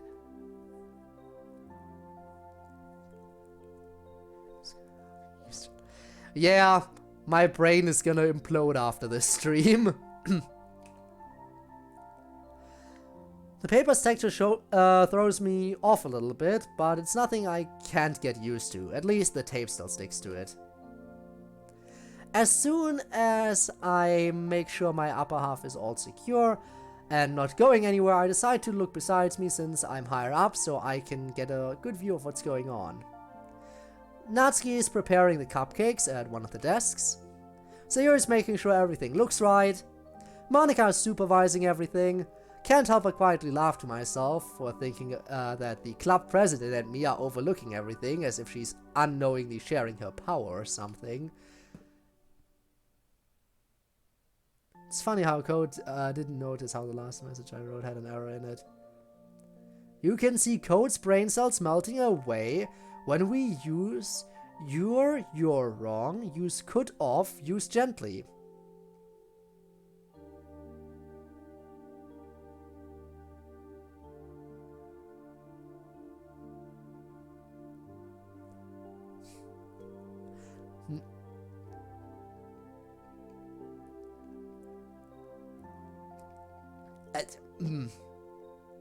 You know what? Just Windows shutdown, yeah.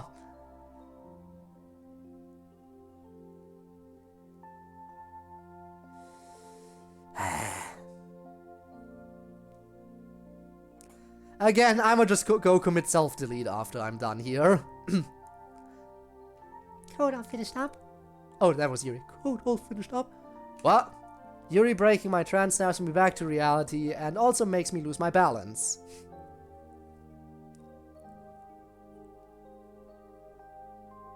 I will not.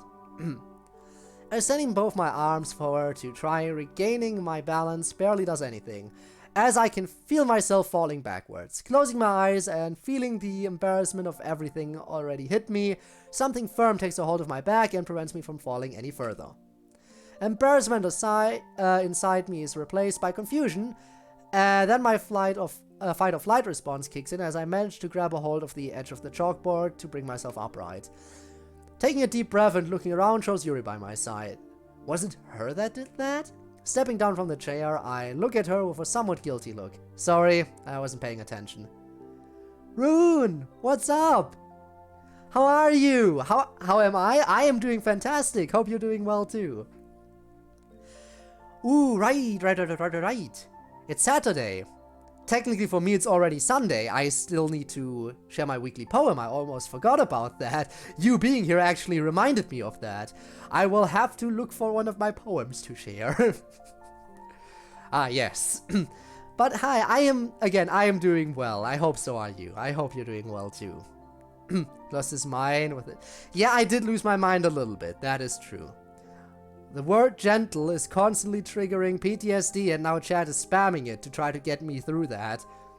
To try to make me process that word. And I will not. That word is horrible. I hate it. I hate it with a passion. For multiple reasons. Good. Have you gotten to eat, hydrate, and self-care today, friend? Yes, and maybe. Well, then again, I feel like being able to stream is a little bit of self-care in my book, at least. Ah, thank you. I do still feel a little bit, again, I have gotten a lot more confident about them. But damn, sharing them is still always a little bit, because, yeah, it's just like, I did this. This is, I will never feel fully confident. But the positive feedback definitely is super helpful. I can drop 3 anvils. How about you don't do that? Sorry, I wasn't paying attention, by the way. That's when, by my surprise, she walks up to me and puts a hand on my shoulder. It's okay, I've got your back, but do try to be more careful next time. Even when she's looking out for me like this, it makes me smile pretty much every time. Understood. Let me take care of the bottom of my side and I'll be all done. Oh, of course. By the way, can I just say one thing? And there we go. It's the day of the festival currently. And nobody died. Except maybe Wallace. I really hope Wallace is dead. But we don't know. We haven't seen Wallace in a long time. Please tell me that Monica did kill one person, as she usually does on the day of the festival, and please tell me that someone was Wallace. Because we all hate Wallace. If you don't know who Wallace is, be thankful. He's a dick. Felt the same way when reading my own poems live. It feels hard because you are giving everyone a piece of yourself. Yes. That. I mean, it really... like, the only way it feels easy if you're writing like a joke poem. Then there's no need to feel embarrassed about it. But normally, yeah, it is that thing about this is something that I have written that came from my brain, and because I usually don't think about my poems too much a lot of the time, I do follow Monica's advice in the way that I like just go with the flow, and so that's all the more reason why, yeah, that's just the stuff that comes out of my brain. Sometimes pretty unfiltered, sometimes a little bit filtered, but who knows?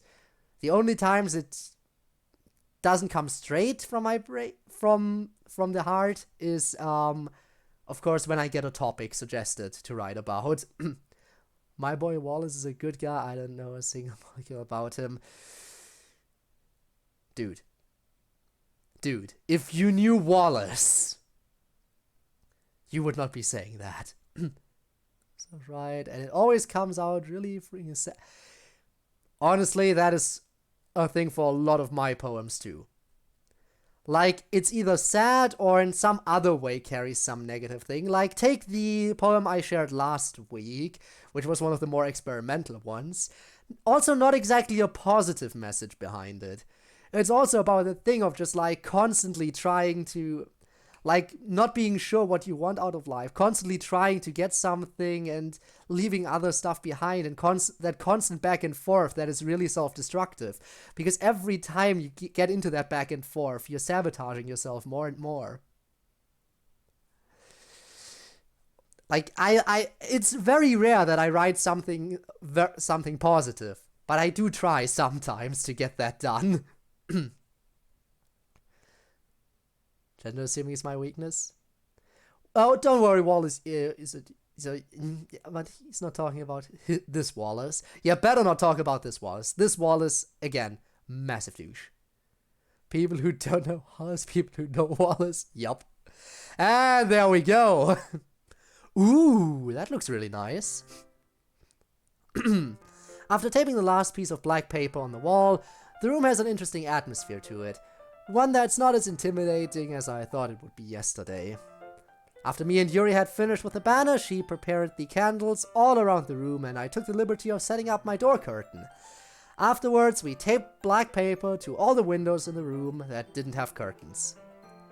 After I've taken a moment to reflect on everything and take in the atmosphere, I take a look around the room to see Yuri on her last piece of paper. Everyone here is a he, him. Well, you'd be wrong in that assumption. You would be wrong. I take a look around the room to see Yuri's on her last piece of paper. It might not be the best idea to disrupt her while she's working, so I'll just head over there for now. As soon as I walk over and approach where she is, she takes a step back and inspects her work, seemingly satisfied.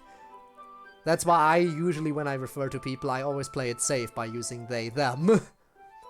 That is playing it super safe. I hope Wallace gently opens the door. Yes, Wallace can do that. I acknowledge the gentle if it's in connection to Wallace. As I said before. Takes a step back and inspects her work, seemingly satisfied. You were right, Yuri. This doesn't look scary at all. This was such a good idea. I'll agree. Monica's sudden appearance catches me and Yuri off guard. I can gently open the door on Wallace. Please let us do that. The room does look pretty good and the banner is impressive as always. Again, he might be dead. Because the last time we saw him was when Monica was dragging him away by his hair. Monica grabbed him by the hair, dragged him away. That was the last we ever saw of him. And like a day later, Monica said she has good news. We won't be seeing Wallace at the festival. And since then we have heard absolutely nothing about him. So maybe we are lucky and Monica did in fact take care of him. I would be very happy about that. Gently opens the door, we gently torture him. To a gentle death. The room does look pretty good and the banner is impressive as well. Good job, you two. Thank you, Monica. Can't help but blush over the fact that we both said that in unison. Sayori Natsuki, are we just about done? Sayori shows excitement, whereas Natsuki looks rather content. So is this supposed to be like a happy ending mod? Specifically, our boy MC is a very special boy in this mod. He has, and don't let me lie, I think it's he has autism. And so this is a story about MC with autism. It's also very heavily focused on the story between MC and Yuri, so there's no choice of any of the other girls. It is kind of a happy ending-ish. And I mean, I think it is happy ending-ish. Supposedly there's 2 endings. But we'll see. Gotta head out. Have a good time on everyone. Alright, thanks for being here. I appreciate it. See you around. Gun. Oh my god, wait, really? Yeah. That is in fact what's going on here. So yeah, that is the story. Also, Wallace. One thing I can tell you about Wallace, he's a massive bully. He bullies multiple people, but also MC. So, yeah. That is why we hate him. He, one time knocked us into our locker to the point that we were actually bleeding. He, pushed us against our locker and demanded our money. He, insulted us by talking about how our parents are probably related. Some stuff like that. You know. Classic bully behavior. Really gently Wallace dies. We don't talk. Yeah, let's not talk about Wallace anymore, shall we? We hate that dude. Sayori shows excitement, whereas Natsuki looks rather content. All done. All of the desks in the room each have a pamphlet laid on them, albeit sloppily placed. I'm all done too, just waiting for the compliments now. You know, I would expect something like that from her. Good. Okay, everyone. We don't have much time left before people start showing up. Hurry up and grab a cupcake while we still have time. Wait, Monica, that wasn't part of cupcakes! And there she goes. Sayori jumps out of joy and rushes over to stick her Toy Store kid hands in the cupcake tray. Surprisingly enough, her voice wasn't as ear-piercing as Natsuki's. Oh, we... Shifting my gaze over to Yuri shows her looking at me inquisitively. I don't think I've ever had Natsuki's cupcakes before. I'm willing to give one a shot. Sure, but only one though. I probably didn't need to say that last part, but oh well. The both of us head over to where the cupcakes are. They look like your standard vanilla cupcakes, but the frosting on them is a really cool tie-dye design. Not to digress, but this reminds me of back when I was a kid. Whenever I was given the choice of what flavor of certain stuff I wanted, I always chose what looked the most outrageous, as I thought there was something super special about it. Definitely need to play this. I never see much about characters dealing with autism in these kinds of games. Autism too, so getting to play as someone I can relate to makes me... Alright then, the mod is called Our Castle Waltz, by the way. Supposedly, I think there's 8 chapters and 2 endings. I'm currently on chapter 7. I'm not gonna finish chapter 7 today probably, but yeah. So far it's interesting. There's a lot of overlap with the original story, of course. It starts off with a little bit of, it feels like a little bit of a retelling with some differences. But yeah, it is pretty nice. I have to admit though, there were some times where I did get frustrated with MC a little bit, but other than that, it's a really interesting thing. We'll be downloading this immediately. I see. But yeah. Pretty fun so far. In fact, the author of this mod actually showed up in my chat at one point. Actually, I think for 2 streams. So it's, so that was nice. Who knows? Maybe they'll show up for you as well. Can ask some questions. I feel like they might have a little bit they might favor Yuri a little bit.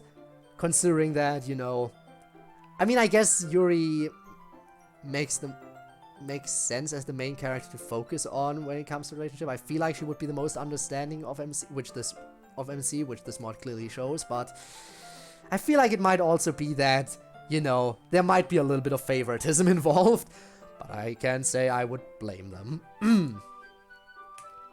But now that I'm a bit older, it's not hard to appreciate more simple stuff like classic vanilla or chocolate or whatnot. Taking a cupcake and tearing off the wrapper, oh god, no, make it stop.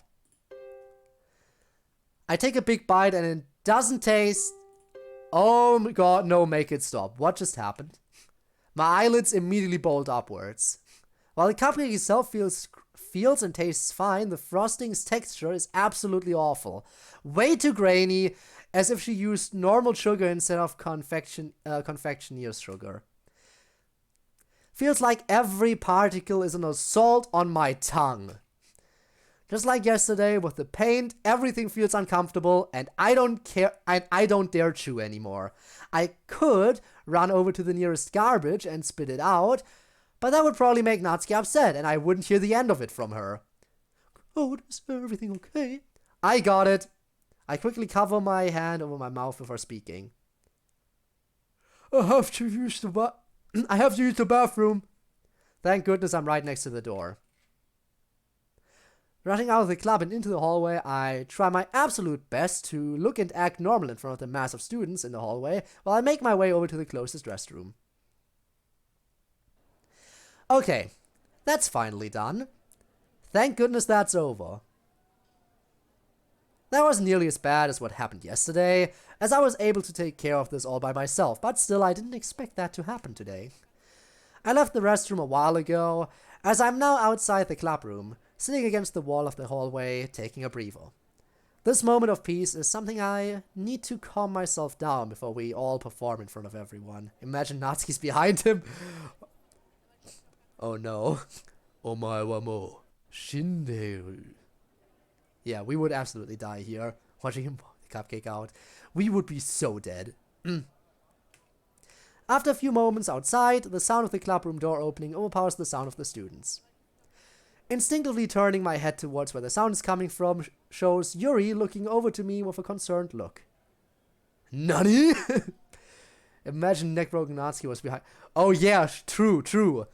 And then, attack, the end. Just like in the game. She then walks over to me and takes a seat on the ground next to me. Hey, are you feeling alright? Yeah, I'm all better now. Sorry about that. If I may ask, what exactly happened? It was a texture thing, that's all. I'm sure that happens to everyone, right? Her concerned yet inquisitive look is not going away. Texture? What do you mean? I nod and then decide to take her hand in mine to help me feel more at ease and be able to answer her easily. I honestly don't care if anyone sees right now. Yuri doesn't seem to react too much, but complies otherwise. Yeah, I guess it was too much for me to handle. There are certain feels and sounds that set me off, I guess. Imagine realistic mouth plus neck broken plus glitched eyes. And of course, the bleeding. The bleeding behind the glitched eyes. Can't forget about that. I hope you understand. Suddenly, Wallace. He shouldn't be here. We were specifically told he wouldn't be at the festival. It's okay, I think I understand where you're coming from. I'll admit these cupcakes were different from the one she's brought in the past. Maybe that's why. They weren't like this in the past? No, she must have done something different this time. That makes sense then. Turning away to look at the ground, a short silence plays out between us while I grip her hand a bit more. Have people made their way into our clubroom yet? A few people have arrived, but Yuri and Natsuki are taking care of them right now. I see. Are you nervous too? I am. I wish we didn't have to do this. In front of all those people too. Finally someone else gets it. And the vomiting, because why not? Yeah, listen, now that's your first mistake. The end of Code Simming. Would it be the end, though? Hard to say. Both of us giggle for a bit. For real, though, am I the only one who secretly hopes we don't get any new members? Well, it doesn't really matter too much to me, but what makes you say that? I don't know. I then look down at her hand in mine and then up to her eyes and smile. Bofsuki. Always. Yes. Oh my god, that reminds me of when I was playing the the Friday Night Funkin' Monica.exe mod. Just the fact that the Natsuki week, the two songs, the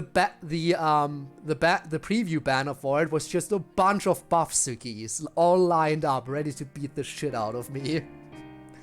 That was pure perfection for a design. And then came the meme songs. I then look down at her hand in mine and then look up to her eyes and smile.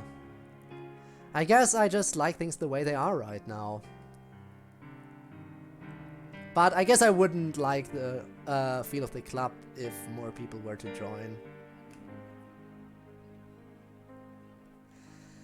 I know that Monica wants to see the club grow and all. Maybe I'm just weird like that or something. No, you're fine. Bofsuki just wants someone to cuddle, read manga with, and someone to lift. Yes. Man. Like, again, I've said it before, I'll say it again. Bofsuki is the peak of DDLC meme culture. And you cannot convince me otherwise. I get where you're coming from. I guess I can't wait for this to be over. I have to agree. After this will be our first real date, which I can't wait for. I don't blame you. Speaking of which, shouldn't we be starting soon? That seems to have snapped her back to reality.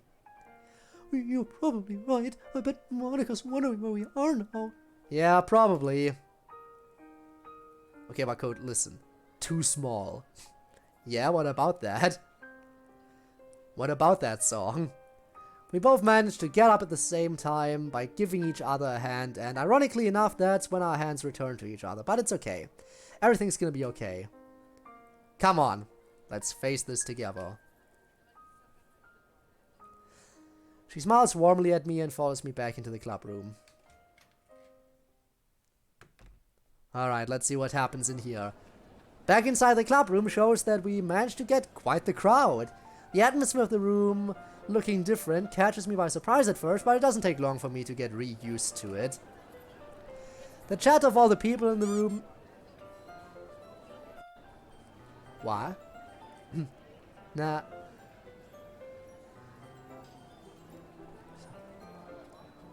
Nice breaking her down. Yes! I think there's also a thing that it depends greatly on, like, the many mods. Many mods take a very different interpretation, like when it comes to her relationship with her dad. Some say that, yeah, of course, it got escalated during Act 2. Normally, it's not like that. Some say that while the relationship is a little bit strained, it's not like he's beating her normally. And other people say, nah, he's beating her even in Act 1. Like, I don't think that's ever perfectly cleared up in the original game, so... That's why a lot of mods have, like, the two different interpretation. How are you still streaming? It's like 2 AM? Well, you see that kind of stuff right there. That's keeping me awake. And in like 20 minutes. Yeah, in about 20 minutes. And then we'll look for someone to raid. We'll find someone, I'm sure. Maybe raid someone we've raided before. Maybe raid a random DDLC streamer. We'll decide when we get there. The chat of all the people in the room makes me instinctively drown it out so that I can focus on pinpointing certain voices if I want to. Checking out the entire situation of our clubroom shows Sayori happily hanging out with one of our fellow students. Is that MC? I'm pretty sure that's Jerome, a pretty respectable guy in our school. Ah, so he's called Jerome in this. That is the main character silhouette, right? So, he's in this. He is still in this. Sayori's childhood friend exists and showed up for this. How lucky. And it's not Wallace! That's what I was scared of. I was scared that her childhood friend would be Wallace. I am glad to know that silhouette looks like the MC we know and love.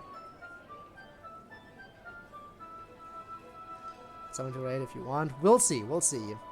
Hope that pitch black character is not Wallace. No, Wallace. I know Wallace is one of those front-facing characters like Monica.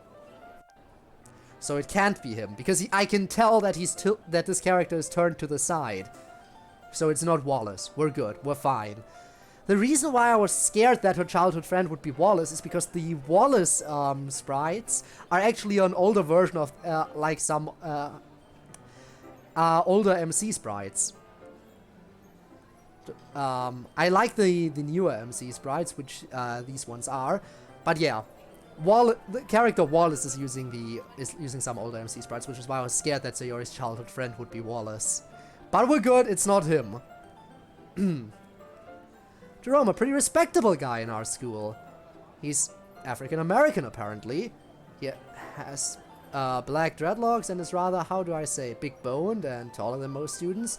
Okay, I'm not sure if that description matches the shadow we're seeing here. But he's a member of the anime club, in the top 50 academically in our school, and I hear people call him Big J sometimes. Could this be her sunshine she was talking about? Natsuki is over by her array of cupcakes having a conversation with another one of our classmates, Jiroto. That is totally just an edited MC sprite. Changed the skin color, gave him glasses. Okay then. Finally a black person in an anime game, how rare. Wait, where's the dreads? Again, another character apparently. I guess it's yet another character. The only issue I have with how MC looks is that he always looks out of place compared to the rest of the characters. I mean, I guess I kind of get it. I kind of do. But I think he fits in as well as he can. I mean, it is, you know, he is basically the one dude in a club full of girls, which I guess makes it feel a little bit different. But I like the dude. He happens to be Indian American and is the same height as Sayori. He's also in one of my special education classes and is known for constantly disrupting the teachers in a hilarious fashion and getting kicked out of class. That's not MC, yeah. Wait, the previous message is the one I ignored accidentally. Let's see. If Wallace would be Sayori's childhood friend, then Sayori would have sayonara long time ago. You know what? That is a very fair point. She absolutely would have. How those two managed to start talking to each other is beyond me. Monica, on the other hand, is chatting up one of the guys from the newspaper club. Todd, more specifically. Interesting. It's no surprise he'd be talking with the likes of Monica. He's placed number 2 academically in our school. Gently, though. Gently. Yeah. What did I do?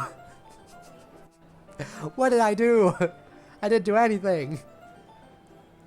Interesting hairstyle. What, you like the bow in the hair? I bet there's something going on between them. Maybe he's just interviewing her or something.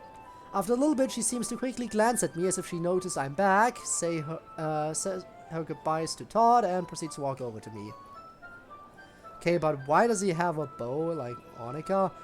I don't know, maybe that's just something smart people wear. I wouldn't know, I'm not smart. Just love the random object that flies out of nowhere. Yep. A lot of people love it, apparently. I am very glad that I'm able to bring entertainment to people by having introduced that feature. I couldn't get rid of it even if I wanted to. Chat would yell at me. Code, is everything alright? I take a moment to breathe in and out before speaking. Yeah, everything's all better now. Sorry if I worried you guys. Good. We're about to start in a few minutes, so I should tell you and you're... Hey! Were they really that bad? Oh, she knows. She knows. Oh no. So I just say, hey, just redeem throwables. You know, there's one thing that I wanted to do that sadly doesn't work with the program I'm using. There's other throwable, like if you were using a program like Tits, I think it works. Sadly, Tits is only for 2D, but there are programs where, thank you, where when I, can I finish? Thank you. There are programs where each time that reward gets redeemed, it basically counts for 2. Like when you redeem the reward, it throws, and then when you mark the reward as completed, like in the manage reward requests, if you mark it as completed, it redeems it again, basically. So what you can do is if you have if a bunch of stuff has been redeemed, and eventually you just hit complete all, mark all is completed, you get completely obliterated by a bunch of stuff getting thrown at you all simultaneously. So I am very upset that doesn't work with the program I'm using. Would have really enjoyed it for the sake of everyone. But yeah, hilarious shiz. Who knows? There's actually another program I've been looking into, and maybe it works for that one. I will have to check it out, but if it works with that one, I will absolutely make the switch. The problem is I'm not sure if I can get the anvil to work and everything. We'll have to see. I'll definitely look into that other program, and if we can get it to work, I'm sure you'd be excited.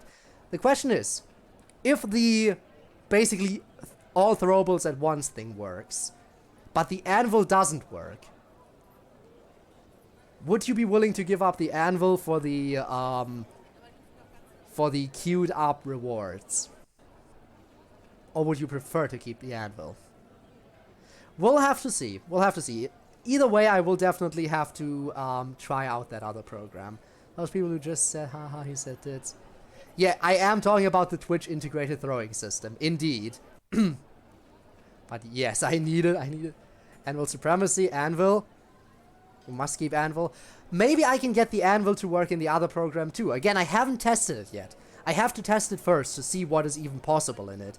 I know it's more complicated to set up than the one I'm currently using, but it's a lot more customizable. Like, you're basically programming your rewards yourself. Like, okay, it triggers under those circumstances, and then when that happens, it causes this to happen, which then, like, you can actually just, like, string it together and everything. Which is why I think I might be able to recreate the anvil, but it might be a bit more complicated. We'll see. I will try my best to get it to work, though. Hey, were they really that bad? Oh god. Oh no. I don't know what to say to her without sounding like a jerk. I know if I straight up tell the truth to her, she'll probably be angry anyways. And if I don't say anything back, that could also... don't say anything back, that could also be bad. Feels like I can't win, what do I do? Geez, you could have just told me instead of making a big fuss over nothing, you know?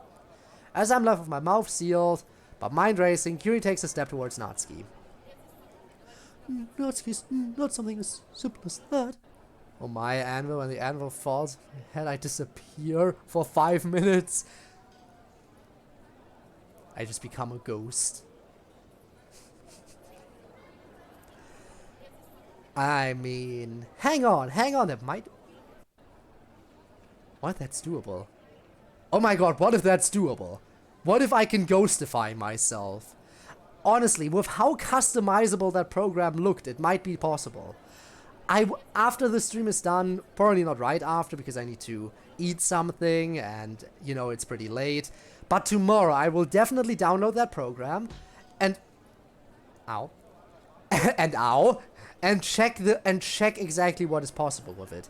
I will experiment around with it, set up some stuff, and who knows? The next stream, if I stream tomorrow, which I also plan on doing, the new program definitely will not be implemented by then. But maybe as early as next week, I will have figured some stuff out with it.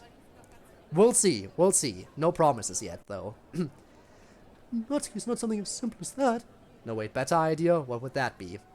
He could have just told me that something was off. It is that simple. I'm surprised that nobody's looking over to us. After the anvil hits, so I start crying, and a bandage... Ow. I have to see if I can get a bandage thingy. And ow. Yeah, perfect quote. I'm surprised that nobody's looking over to us. The moment I start feeling annoyance towards her, Monica intervenes, quite literally, and creates more space between them. I can't quite tell what she's exactly saying, as she's being a bit quiet, but I can tell she's not happy just by her face and her tone of voice. After a little bit, Natsuki, with her still somewhat annoyed expression, walks away from us and over to her cupcake array. Walking up to Yuri, I try to keep my voice down low enough to where only she can hear me. Hey, thanks for standing up for me just now. She seems to get the hint as she meets my gaze, and her expression lightens up a bit. It only felt right. Now where was I? The both of us turn our attention to Monica, who seemingly appeared out of nowhere. She's very good at doing that. This poor marriage, this poor. It's an artifact that does electro damage. For Wanderer? Wow. How fitting for an animo character, right? But I don't dare speak to her after what I saw, so I don't risk saying anything that'll make her act like that again. I haven't asked you yet, Code, but are you okay with performing last out of all of us? That actually doesn't sound that bad. I nod at her, to which she averts her gaze to Yuri. And Yuri, you're fine with going before him? She also nods in confirmation. Good. Go ahead and take a seat at the front row of seats. I'll get everything all settled and we can get this started. Yes, Monica. Doing as Monica says, me and Yuri take a seat up front, only to see Sayori, who starts talking the moment we sit down. Hi, Code. Are you excited for this?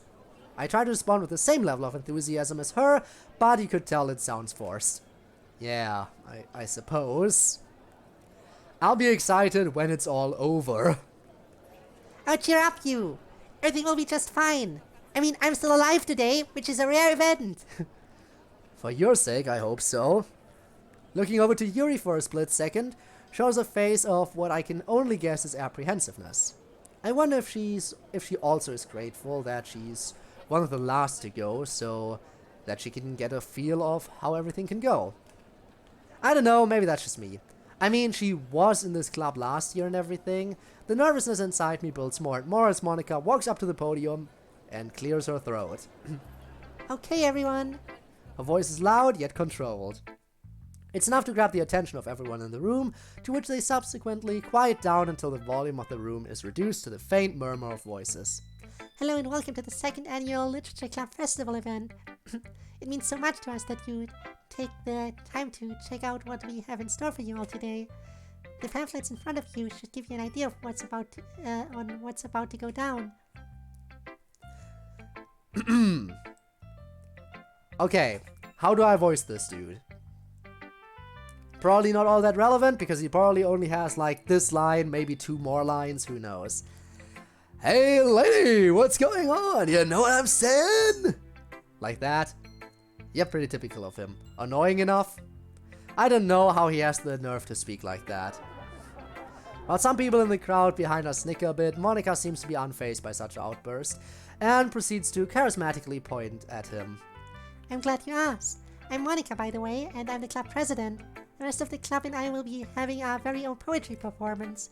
We'll each go one at a time, and I'll take the honor of getting this started with a little something I wrote called Library. Alright. Anyways, my gut tells me something's going to go wrong. We'll see. Let's go for this poem. Monica starts reading her poem in front of everyone. Her voice is confident and as clear as it's always been, which I can only assume draws everyone's attention. She seems to be pretty good at adding emotion at the right times, which makes this all the more impressive. Library. You know what? We'll go through all the poems, I think. We'll try to do that, and then we'll wrap things up for today. Library. A library of one's entire existence. Each page containing something new. Each stroke of the pen irreversible. Each book is written in a unique style. Some are funny, some are pleasant, but most aren't. Certain books are kept hidden off the shelves, hidden from view. A library of one's entire existence. Each page containing something old. Each stroke of the pen irreversible. Each book is painful to read. Some hurt physically, some emotionally. But some don't. A single librarian maintains the books, desperately hoping the next book will be a pleasant one. Everyone in the room applauds, except for me. While Monica's performance was really good and all, I don't know why I can't bring myself to clap. Maybe it's some weird inane fear that people have their eyes on me while doing so or something. Either way, I just smile and keep to myself. After a little bit, the clapping dies down. Thank you, everyone. Next up, we have the person who made the cupcakes you enjoyed, our very own Natsuki. Heh. Enjoyed. As Monica walks over to one side of the room, Nancy gets up from her spot and walks up to the podium. I'm kinda surprised that Monica didn't get a step stool for her to stand on, because of how short she is. Hey! I didn't say it! The main character said it! I didn't insult Best Girl at all. Also, it's not really an insult, but damn. She adjusts the mic in front of her to match her height. I'm Natsuki, and you heard right. I made the cupcakes and I hope you all like them. Other than that, I've got a poem to read, so listen up. As she begins reading her poem to us, her tone of voice remains the same, but ends up becoming more and more normal sounding, I guess, as she progresses. I've read the kind of stuff she wrote before, and this has that sense of realism that was present in her other 2 poems. Monster. There's a monster under my bed. A mess of thoughts that's in my head. I just want to feel safe. That's why I stick to only me. There's a monster behind my back. I never know when it will attack. I just want to feel proud. That's why I stick to only me. There's a monster inside us all, just waiting for us to fall.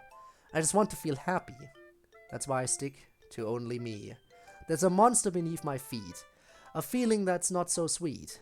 I just want to be swept away. But I can't stick to only me.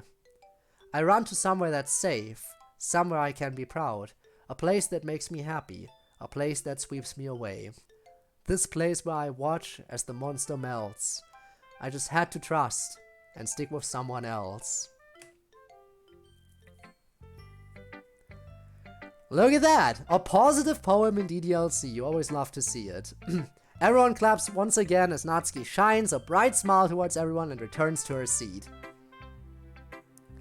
Monika then returns to the podium. Up next is our very own Vice President, Sayori. Take it away. Sayori practically jumps out of her seat and starts skipping over to the podium. Happy face, yes. How on earth can she act like this today? Hi everyone, I'm Sayori and I'm so happy that you all could show up today.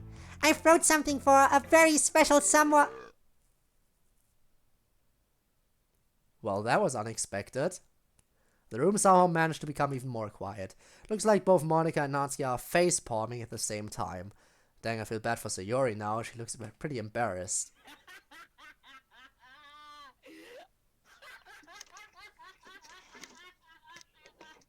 Okay then. Also, it would be nice if you stopped laughing now.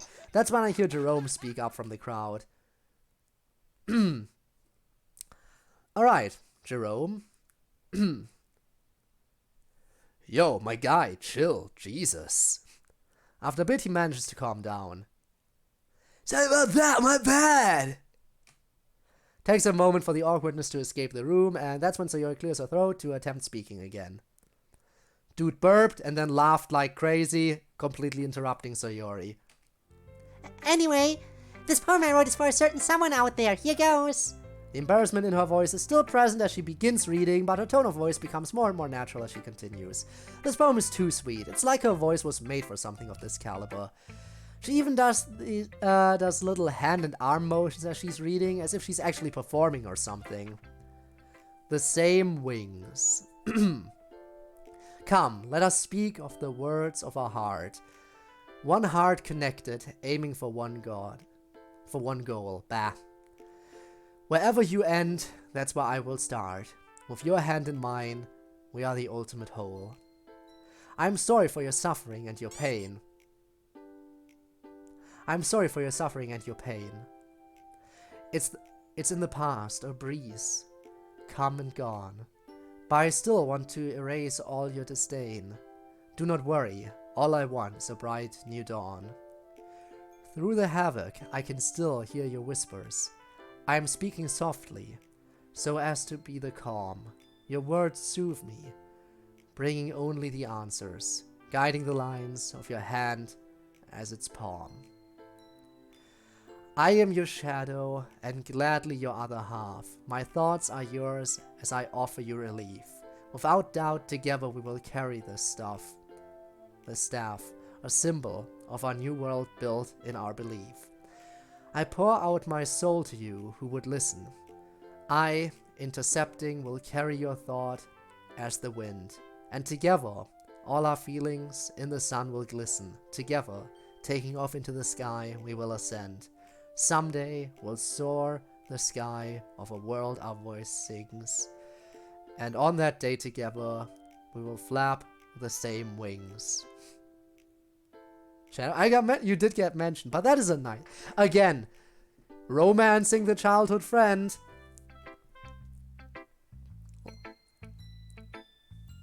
That was incredible. That was so good that I'll clap along with everyone else. She deserves it.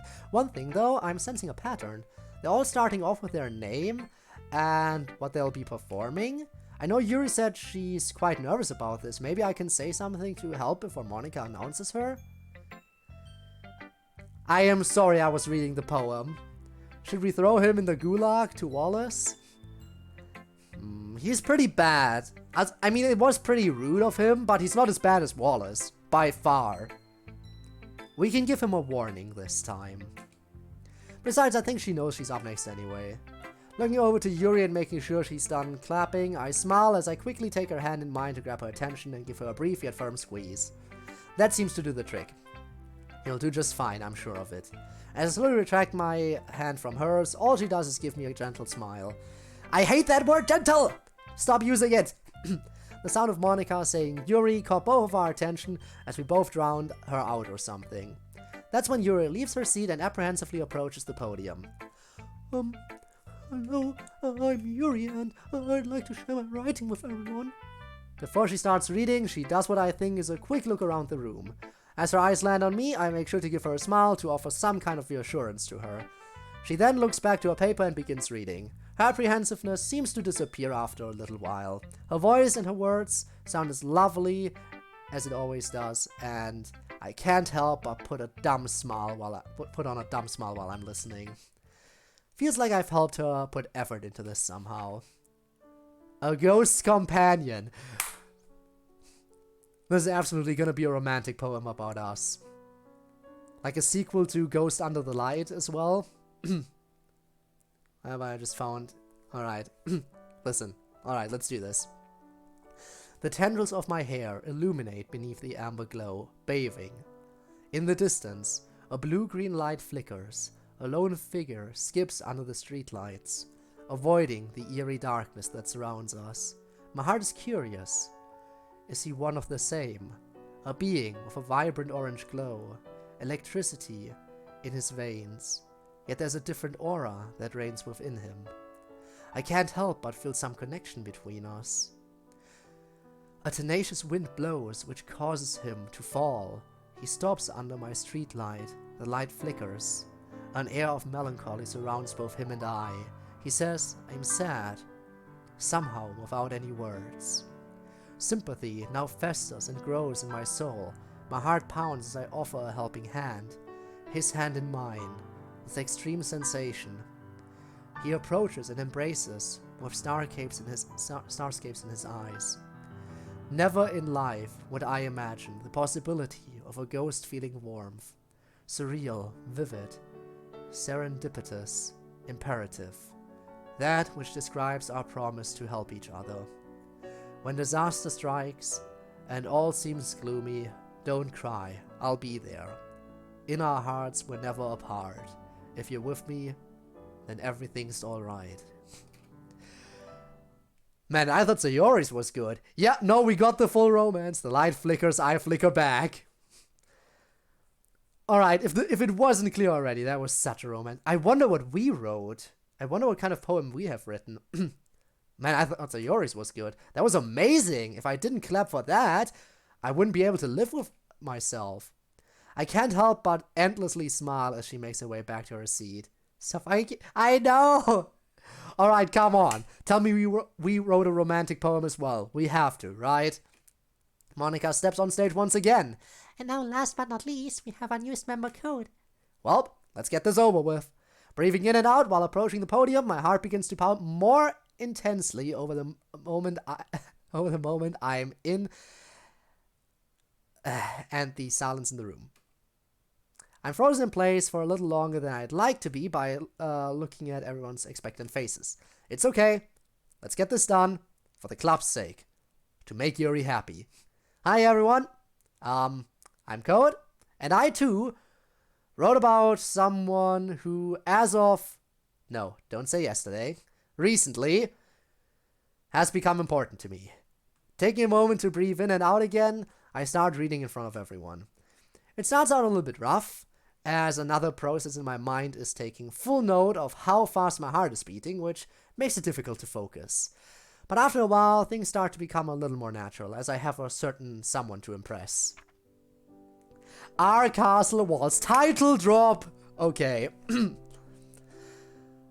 I am a collection of characteristics, both physical and mental, that makes me completely unique. And I realize that not everyone who crosses my path will be interested in what I have to offer. But my strength comes from the belief that someone, somewhere, can and will appreciate me for what I am. Within the walls of my mind, stay away repeats itself alongside other means of survival.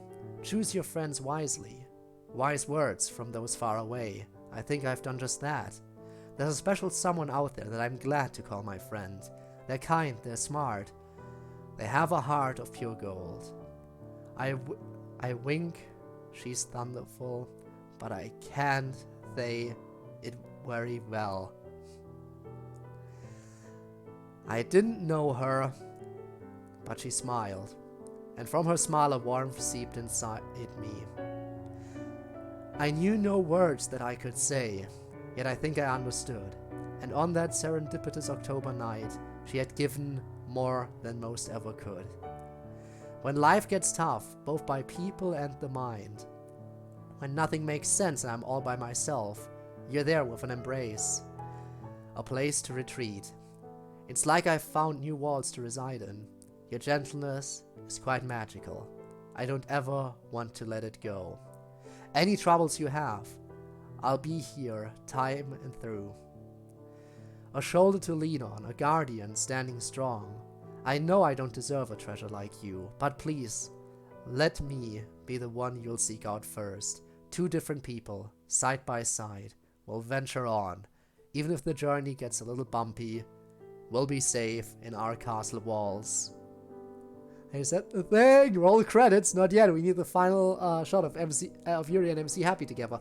But I thought there was gonna be. I was told there would be 2 endings, and I'm pretty sure there's 8 chapters. There is more after this, which we will naturally do next time we play the game. But damn. Yeah. Okay. We need more. Once I'm done reading, I look up to everyone and give a small smile. Thank you. The whole classroom claps for one last time, and I could have sworn I heard a few awes in there somewhere. That response alone makes me instinctively turn my head away from everyone and quickly make my way back to where I was sitting earlier. Monica approaches the podium one last time. Alright, wrap it up for us, Monica. Wrap it up so we can find someone.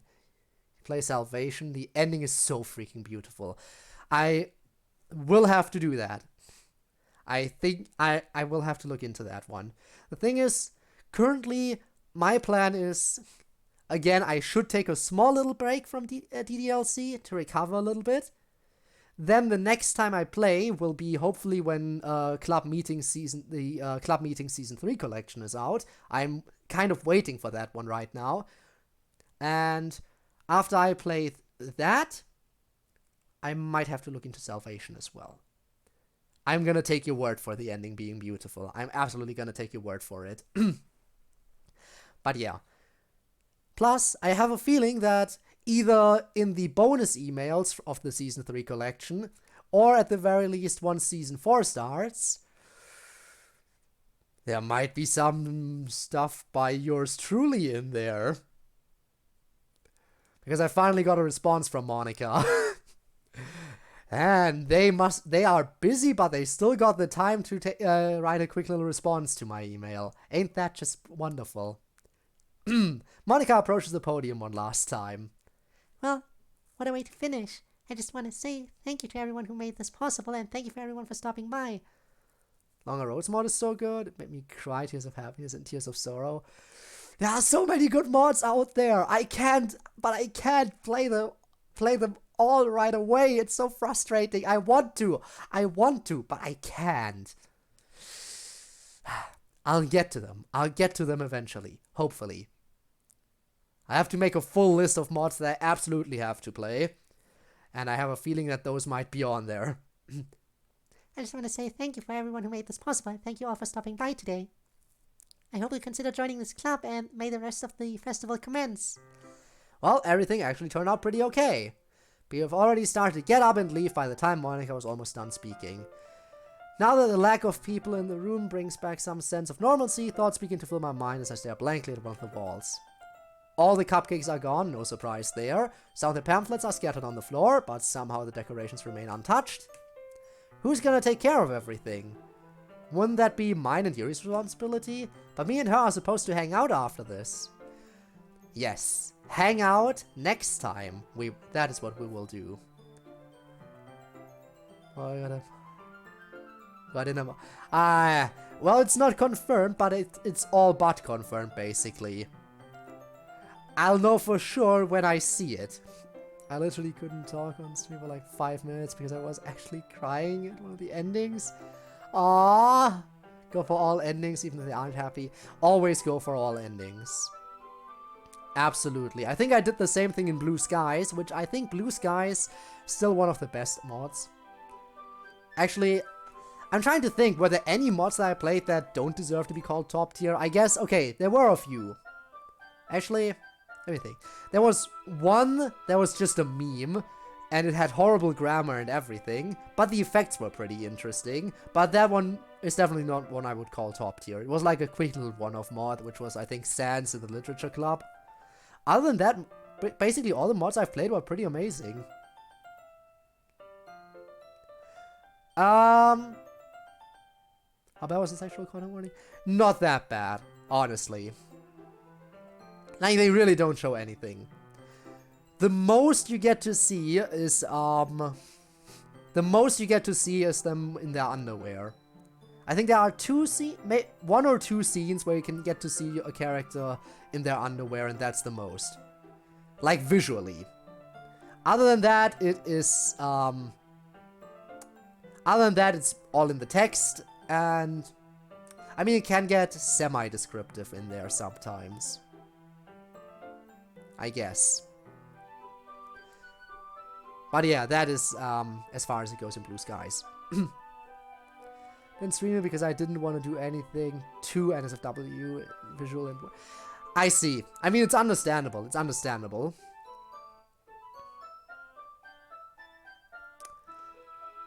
But I think it was... I personally think it was fine. Visually, definitely fine. In wording, you can argue about it, maybe.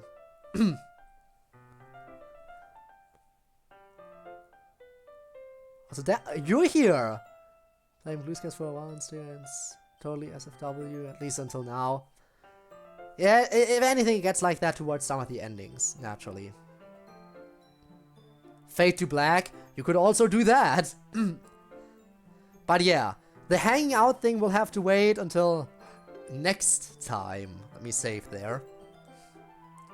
Alright.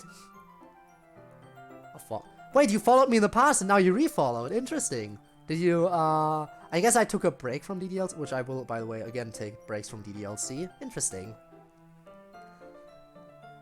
Try not to get into trouble. Yeah, it's fair, but making people uncomfortable is a thing that DDLC can do really well, you know? Whether you want it to or not. Before you recommend a raid, let me see if there is maybe someone who I really want to raid currently live. Let's see. I mean, here's the thing. You could recommend a raid. Alternatively, we could raid Tormuse, who is a DDLC mod author who has created 2 mods that I've played that I really enjoyed. One little short mod, which was a PSA. So Yori says no to suicide. And the other mod I played was Doki Doki Storm, which was a retelling of the story from Yuri's point of view, which was also really well made. And I've had conversations via comments with Tormuse before. Really nice guy. So we could raid Tormuse, or we could listen to your recommendation. Those are the choices I think we do.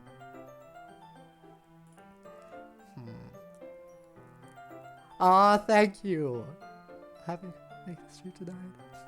Aw, I really do appreciate, like, stuff like that. Stuff like that is why streaming is just like, streaming is part of my self-care routine at this point. Because of stuff like this. But thank you so much. Alright, so do we just go for Tormuse or potatoes? Potato? Or go for someone else? That is the question. In any case, we are done for today. So the next stream, I will try to stream tomorrow for some Genshin. And then, yeah, to remember unfollowing you. So I Thinking it was another channel. Ooh, okay, I see. Well, I guess it happens. Or it might have just been Twitch being stupid. Streaming too is definitely one of my favorite things to do. It's just... Yeah, I mean, it's just, in the beginning, it's a little bit weird. Like, in the beginning, when you're streaming and you don't have anyone to talk to, you're just talking to yourself, that's a little bit weird. But other than that, streaming, definitely such a nice... It's just... I'm playing games like I normally would, but I get to talk to other people who enjoy the game as well, which makes it even better. Alright, let's rate Tormius in that case. Currently playing The Long Dark. Let's see what Tormius is up to there. Talking to yourself? Ever heard of something called YouTube? Yeah, I guess so. It's like talking into a monologue. Alright, I'll set this up. Alright, everyone, I just once again want to thank everyone for watching. For DDLC, again, I'll see you all on Saturday. For Genshin, probably as early as tomorrow. And if you're up for some Friday Night Funkin', every Friday. So yeah, for now though, that is it. I hope to see you around next time. And once again, thank you for all the love and support I got today. I really, really do appreciate it. And of course, also thanks to those of you who are watching this as of what. Your support has also been really appreciated. And who knows, maybe I'll see you live in the future. Until then though, bye everyone. Bye bye.